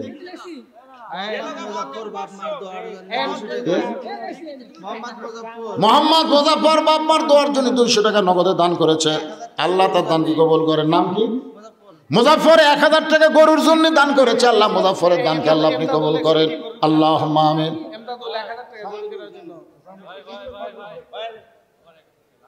ভাইয়ের নাম কি? কি? জামরুল 1000 টাকা গরু কেনার জন্য দান করেছে। আল্লাহ কবুল করেন। এমদাদুল গরু কেনার জন্য, না আমি বলার সাথে সাথে দেখবে, এমদাদুল গরুর জন্য 1000 টাকা দান করছে। আল্লাহ দানকে কবুল করেন, আল্লাহুম্মা আমিন। আব্দুল হান্নান দলগছা থেকে 1000 টাকা গরুর জন্য দান করেছে। আল্লাহ আব্দুল হান্নানের দানকে আল্লাহ আপনি কবুল করেন, আল্লাহুম্মা আমিন। কয় হাজার হলো? 13,000 হয়ে গেছে ইনশাআল্লাহ। লেটটা ফ্যাকটা গরু বুঝেন না, ঠেলা দিলি পড়ে যায়, গোস্ত গাবতকে নাই, খেলা হাড্ডি। নগদ 100-900 টাকা সামনেবার দিবি গরু কেনার জন্য। নাজিমউদ্দিন 1000 টাকা গরু কেনার জন্য, জোরে বলেন মারহাবা। নাজিমউদ্দিন 1000 টাকা গরুর জন্য আল্লাহ দানকে কবুল করেন, আল্লাহুম্মা। এ লগতিটা ফেলা দিল দানের মধ্যে, গরু 1000 লেখেন। বাবু দলগছা কে পারেন? আচ্ছা ঠিক আছে, কি করবেন?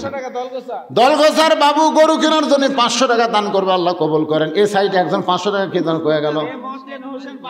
দেখছেন, মুয়াজ্জিম হোসেন 500 টাকা গরু কেনার জন্য দান করলো, আল্লাহ কবুল কর, আল্লাহুম্মা আমিন। মোহাম্মদ আকরাম হোসেন 500 টাকা গরু কেনার জন্য দান করবে। আল্লাহ আকরাম হোসেনের দানকে আল্লাহ আপনি কবুল করেন, আল্লাহুম্মা আমিন। আফাজ আলী কি দিলেন? আফাজ আলী 1000 টাকা গরুর জন্য করছে দান। আফাজ আলীর দানকে আল্লাহ আপনি কবুল কর। আর একজন আল্লাহর বান্দার নগদ 100 টাকা দান করেছে।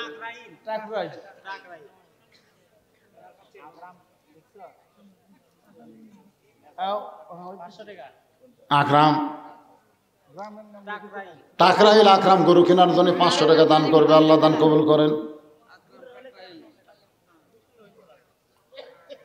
পাওয়া যাবে গরুর জন্য যারা দিবার আছে, দেখবেন একজনও ফাঁকি দিবে না।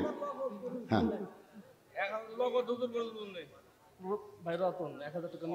রতন বাবা যে আমার আগামী বছরের জন্য রাখে না, এই বছরের নগদ 1000 টাকা গরুর জন্য, এটাও লেখেন নগদ। হ্যাঁ, ওটা ব্র্যাকেটের মধ্যে নগদ লিখবেন, বুঝলেন? তাহলে গরুকে এই টাকায় সাইডে ভিন্ন থাকবে, গরুর টাকা। হ্যাঁ, পিছনে একজনও চেতে না রে, এরা এইরকম পোলা খায়, আগামী বছর গরু দিয়ে হবে, কি মনে করতেছেন? সেই রকম সাইদ হবি ভাই, মাশাল্লাহ। বিরিয়ানি পাক হবি, কেন চেতে না কেন? দুই একজন নাই, একটা জামাই নাই এলাকাতে, একটা জামাই দাওয়াত পায়নি।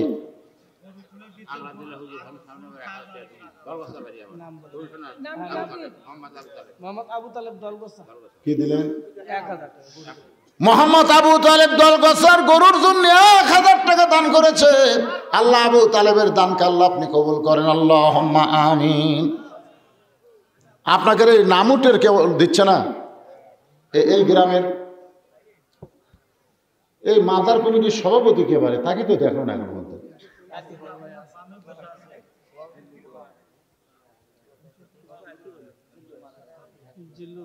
জিল্লুর রহমান মারা গেছে, রুহের মাগফিরাতে 100 টাকা দান করেছে, আল্লাহ তার দানকে কবুল করেন, আল্লাহুম্মা আমিন। সভাপতি সব কুটি আছে, কুটি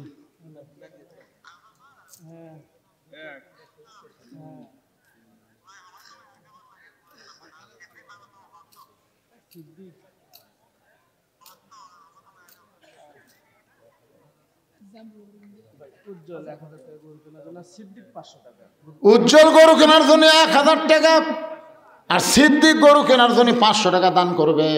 আল্লাহ দুইজনের দানকে আল্লাহ আপনি কবুল করেন, আল্লাহুম্মা আমিন। আপনি তো যে 5000 টাকা দিয়েছেন ওটা তুমি দান করছেন, গরুর জন্য কিছু একটা কম। মাশাআল্লাহ, সময় লাগে না রে, দাঁতের লোক। নাম ভাইজানের নাম কি? দেওয়া লাগবে না, মা বোনেরা দিবি, জোরে কোন ঠিক কিনা? আপনার দেওয়া লাগবে। গরু হয়ে গেছে, গরু হয়ে যাবে ইনশাল্লাহ। এ দে বসে আছে, কি মনে করছেন? সভাপতি সাহেব দিছে, সভাপতি আপনাকে সভাপতি দিছে 5000 দিল। আচ্ছা, লিল্লাহি তাকবীর।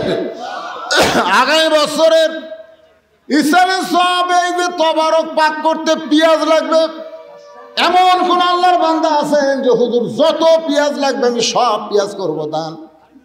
এমন একজন আল্লাহর বান্দা যদি থাকে, এতগুলো মানুষকে আমি দোয়া করে দিব, আল্লাহ যেন তার জান্নাত দান করেন।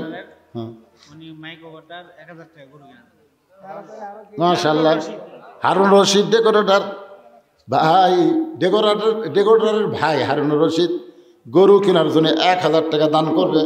আল্লাহ দানকে কবুল করেন, আল্লাহুম্মা আমিন। দাদা মারা গেছে 8 দিন আগে, দাদার কথা মনে করে 500 টাকা দান করেছে। আল্লাহ দাদার কবরকে জান্নাতের টুকরা বানায় দেন। হেলাল আর বেলাল 2 ভাই গরু কেনার জন্য 2000 টাকা দুইজনে করবে দান। আল্লাহ দানকে কবুল করে জান্নাত ঘরের মালিক বানান, আল্লাহুম্মা আমিন। আপনাদের মধ্যে পেঁয়াজ দেওয়ার মতন একটা লোক নাই। পেঁয়াজের দাম বাড়তিছে না কমতিছে? কথা কয় না, কমে যাচ্ছে। আগামী বছর ইসালে সব দোকান আসবি, পেঁয়াজ লাগবে 12 টাকা কেজি, আর আলু লাগবে, আলু হালু বালু করা লাগবে রে। কত দিবেন আপনি? 20 কেজি। নাম কি? মোহাম্মদ আবুল কালাম। 20 কেজি পেঁয়াজ, জোরে বলেন মারহাবা। আপনাদের কয় কেজি পেঁয়াজ লাগে?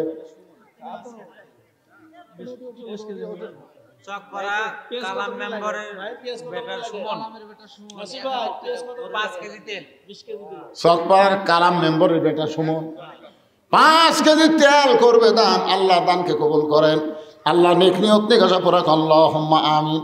এই বুঝবারই পারেনি, একটা গরু দিয়ে তবারক হবি, 1 মন পেঁয়াজ দিয়ে খাওয়া আছে।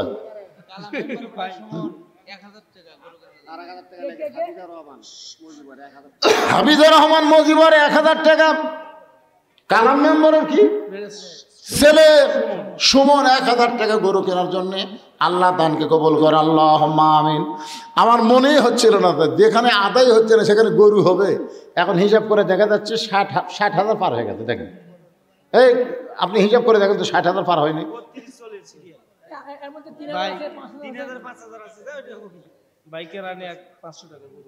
গরু কেনার জন্য কেরানি সাহেব 500 টাকা দান করবে। আল্লাহ দানকে কিয়ের কেরানি রে, এত দুর্বল কেরানি কেরে বা।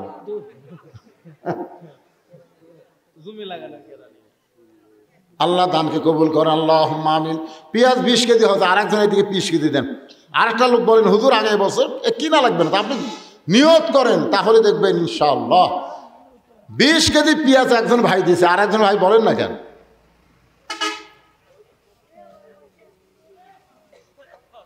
এই যে ভাই যে উঠে আসে কি করলো রে ভাই, কি কয়?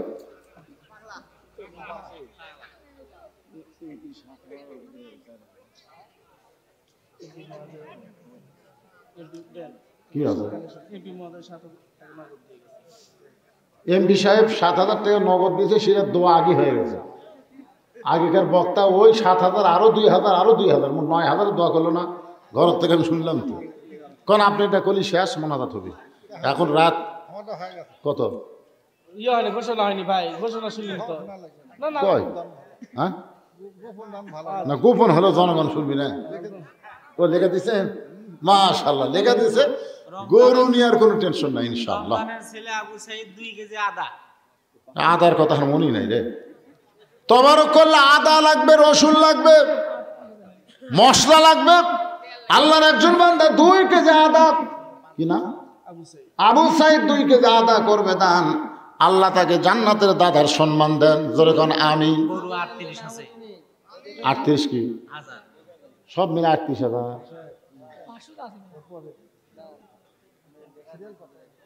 না, এটা মাথা ঘুরে গেল। এতক্ষণ পর্যন্ত গরু তুলে কেবল 38,000 হলো।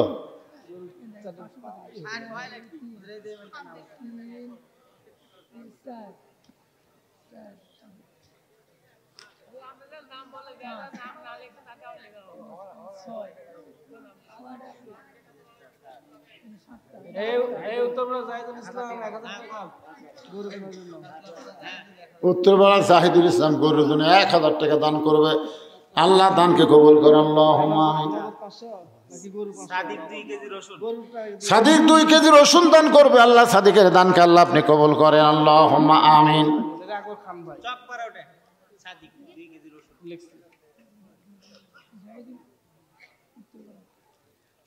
এমন একজন লেখা দিয়েছেন, সেই পর্যন্ত 38,000 হলো কেরে, মাথা করে মারে। এত লোক, একজন 5,000 গরুর জন্য দিল, একসাথে 3 ভাই 3,000 দিল, আবার বাবলু ডাবলু দ্বারা দিল 2 ভাই 2,000। এরকম হিসাব করলে তো এমনি 38,000 হয়। সব লেখা আছে, তাও 38 হলো। ও মাশাআল্লাহ, তাও বাড়ি ছেড়ে 39,000 হয়ে গেছে। হয়ে যাবে ইনশাল্লাহ। এ ভাই, আপনারা পিছনে যারা দাঁড়িয়ে আছেন বসেন, সবাই বসেন, সবাই বসেন।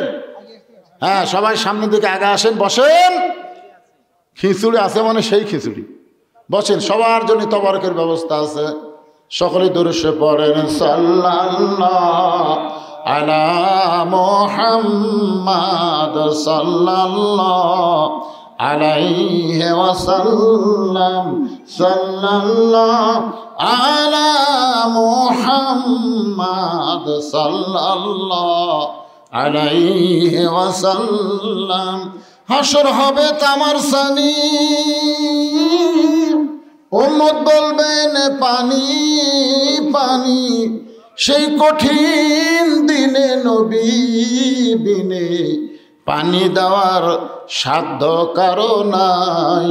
সাল্লাল্লাহু আলা মুহাম্মাদ সাল্লাল্লাহু আলাইহি ওয়াসাল্লাম, সাল্লাল্লাহু আলা মুহাম্মাদ সাল্লাল্লাহু আলাইহি ওয়াসাল্লাম। জিবরাইল ডাকে বারে বার, খুলে দাও আসমানের দুয়ার।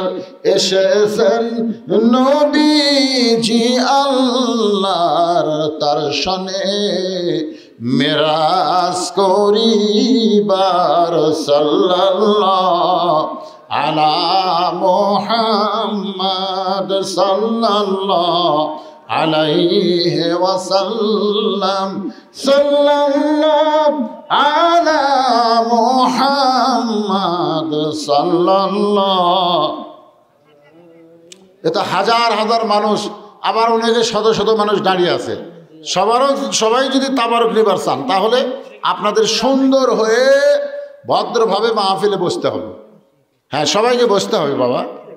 তাবারক দেওয়া নিয়ে আবার জ্ঞানজাম শুরু হবে। শ্রী সুশান্ত কুমার শান্ত 2000 টাকা। কে দিল? শ্রী সুশান্ত কুমার শান্ত, সাবেক শ্রী ও সাবেক মেয়র সাহেব শ্রী সুশান্ত কুমার শান্ত, উনি আবার 2000 টাকা দিয়েছে। আল্লাহুম্মা ইহদিনাস সিরাতাল মুস্তাকিম, আমরা তার জন্য দোয়া করি আল্লাহ যেন হেদায়েতের সহজ পথ তাকে নিয়ামত স্বরূপ দান করে। জোরে করে আমিন। কি দোয়া করা যাবে না? হ্যাঁ, দোয়া করা লাগবে। ভাই হেলাল হ্যাঁ, আপনি যদি কোন জান্নাত দেন হবে না, আল্লাহ হবে না, হবে না। জান্নাত চাওয়ার আগে হেদায়েত চাওয়া লাগবে। জোরে কোন কথা ঠিক কে? ভাই গরু কেনার জন্য আরো কালেকশন আছে। মোহাম্মদ হেলাল 1000 টাকা। মোহাম্মদ হেলাল উদ্দিন গরুর জন্য 1000 টাকা। আব্দুল মজিদ 1000 টাকা। আব্দুল মজিদ গরুর জন্য 1000 টাকা। মতলবের বেটা সোহাগ মতলবের বেটা সোহাগ 2000 টাকা গরুর জন্য 2000 টাকা করে কোন মারহাবা। একবারে চলে এলো কয় হাজার, তারপরে শোনেন 35,000। এই শাকিল 500 টাকা। চকপাড়া শাকিল আহমেদ। গরু যে হবে এই ব্যাপারে সন্দেহ আছে আপনাদের? ইনশাল্লাহ হয়ে যাবে। আপনারা সব দান করবেন, তেল তুল যা লাগে ইনশাল্লাহ দান করবেন। রাত বেশি হয়ে গেলে ফজরের নামাজ নিয়ে আমাদের টেনশন হয়, এই জন্যে আমরা ফজরের নামাজ জামাতের সঙ্গে আদায় করার নিয়তে এখনই মাহফিলের সমাপ্তি করে মোনাজাত করব। মোনাজাতের পর আপনাদের সকলের জন্য তাবারকের সুন্দর ব্যবস্থা আছে, আপনারা তাবারক নেবেন ইনশাআল্লাহ। চকপাড়া আস্তাগফিরুল্লাহ আস্তাগফিরুল্লাহ রাব্বি মিন কুল্লি জামমি ওয়া তুবু ইলাই লা হাওলা ওয়ালা কুওয়াতা ইল্লা বিল্লাহিল আলিয়্যিল আযীম। আল্লাহুম্মা সাল্লি আলা মুহাম্মাদ, আল্লাহুম্মা বারিক আলা মুহাম্মাদ, আল্লাহুম্মা সাল্লি আলা সাইয়্যিদিনা মুহাম্মাদ, আল্লাহুম্মা আমিন।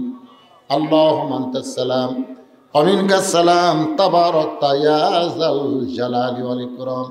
আয় আল্লাহ তাআলা, সেই মাগরিবের নামাজের পর থেকে রাত 1:15 পার হয়ে গেল, এই দীর্ঘ সময় পর্যন্ত তোমার বান্দা বান্দিরা আরামের বাড়ি ঘুমকে বাদ দিয়া ল্যাপ্ত শোকের মহব্বত কলিজা থেকে বের করে এই জান্নাতের বাগানে বসে বসে কোরআন হাদিস আলোচনা শোনার শেষে আমি গুনাহগারের সঙ্গে রহমতের দরজায় ফকির হয়ে দোকানা হাত তুলেছে। আল্লাহ মেহেরবানি করে আজকের মাহফিল আমাদের সকলের হেদায়েতের জন্য, নাজাতের জন্য, জান্নাতের জন্য কবুল করো। এই মাহফিলের শুরু থেকে শেষ পর্যন্ত যত আলোচনা হয়েছে আল্লাহ, এর মধ্যে যদি ত্রুটি হয়, ভুল হয়, মাফ করে দাও। এর যা হাদিয়া মঞ্জুর করো সোনার মদিনায় নবী পাকের রওজা মোবারকে আল্লাহ কবুল করে নাও।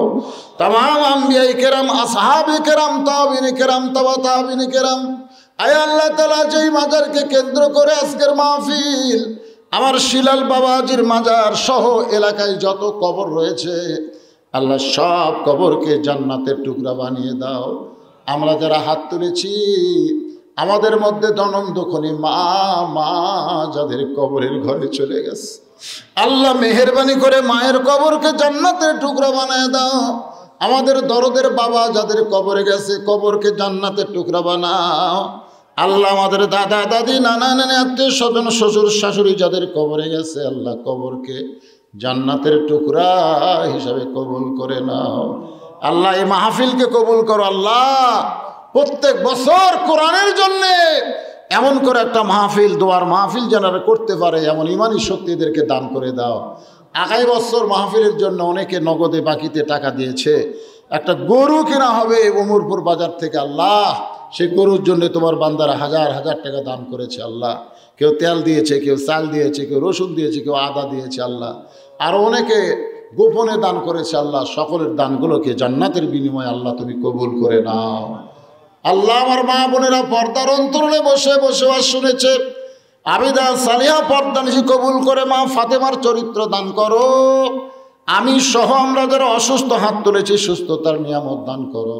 আল্লাহ এই মাহফিল কমিটি, মাজার কমিটির সম্মানিত সভাপতি, সম্মানিত সহসভাপতি, সম্মানিত সেক্রেটারি, কেশিয়ার সদস্য, আল্লাহ সকলকেই জান্নাতে কবুল করো।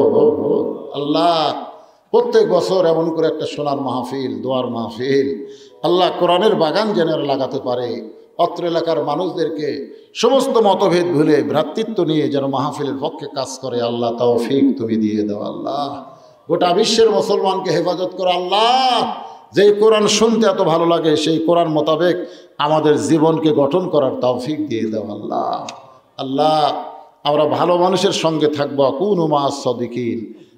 আল্লাহর ভয়ে কলিজায় রাখতে গেলে সত্যবাদীদের সাথে আমরা হতে চাই। সত্যবাদী হিসাবে আমরা যাদেরকে বুঝি, আল্লাহ যারা বাংলার জমিনে কোরআনকে আইনে নিয়ে আসবে, কোরআন মোতাবেক চলবে, কোরআনের দল করবে, আল্লাহ সেই দলে আমাদের সকলকে আল্লাহ আপনি কবুল করে নেন। সুবহান রাব্বিকা রব্বিল ইজ্জাতি আম্মা ইয়াসিফুন। আয় আল্লাহ তাআলা মেহেরবানি করে যেদিন আমাদের মৃত্যু হবে, দিনটা যেন জুমার দিন হয়, মাসটা যেন রমজান মাস হয়। ইমানের সাথে, ইজ্জতের সাথে দুনিয়া থেকে বিদায় নেওয়ার কালে আমাদের জবানে জারি করে দিবেন লা ইলাহা ইল্লাল্লাহু মুহাম্মাদুর রাসূলুল্লাহ সাল্লাল্লাহু আলাইহি ওয়াসাল্লাম। মেজর ডালিম নিয়ে বল। মেজর ডালিম কি? ও মেজর ডালিম যা কসে থাক, ওটা বলা লাগবে না। ভাইরাল টপিক আমি ওয়াজ করলে হবে না, আমার সে বয়স নাই। বলে ওয়াজে মেলা বক্তা আছে। মেজর ডালিম, মেজর ডালিম যা কসে কসে। এতদিন আমরা যা শুনছি সব ভুয়া।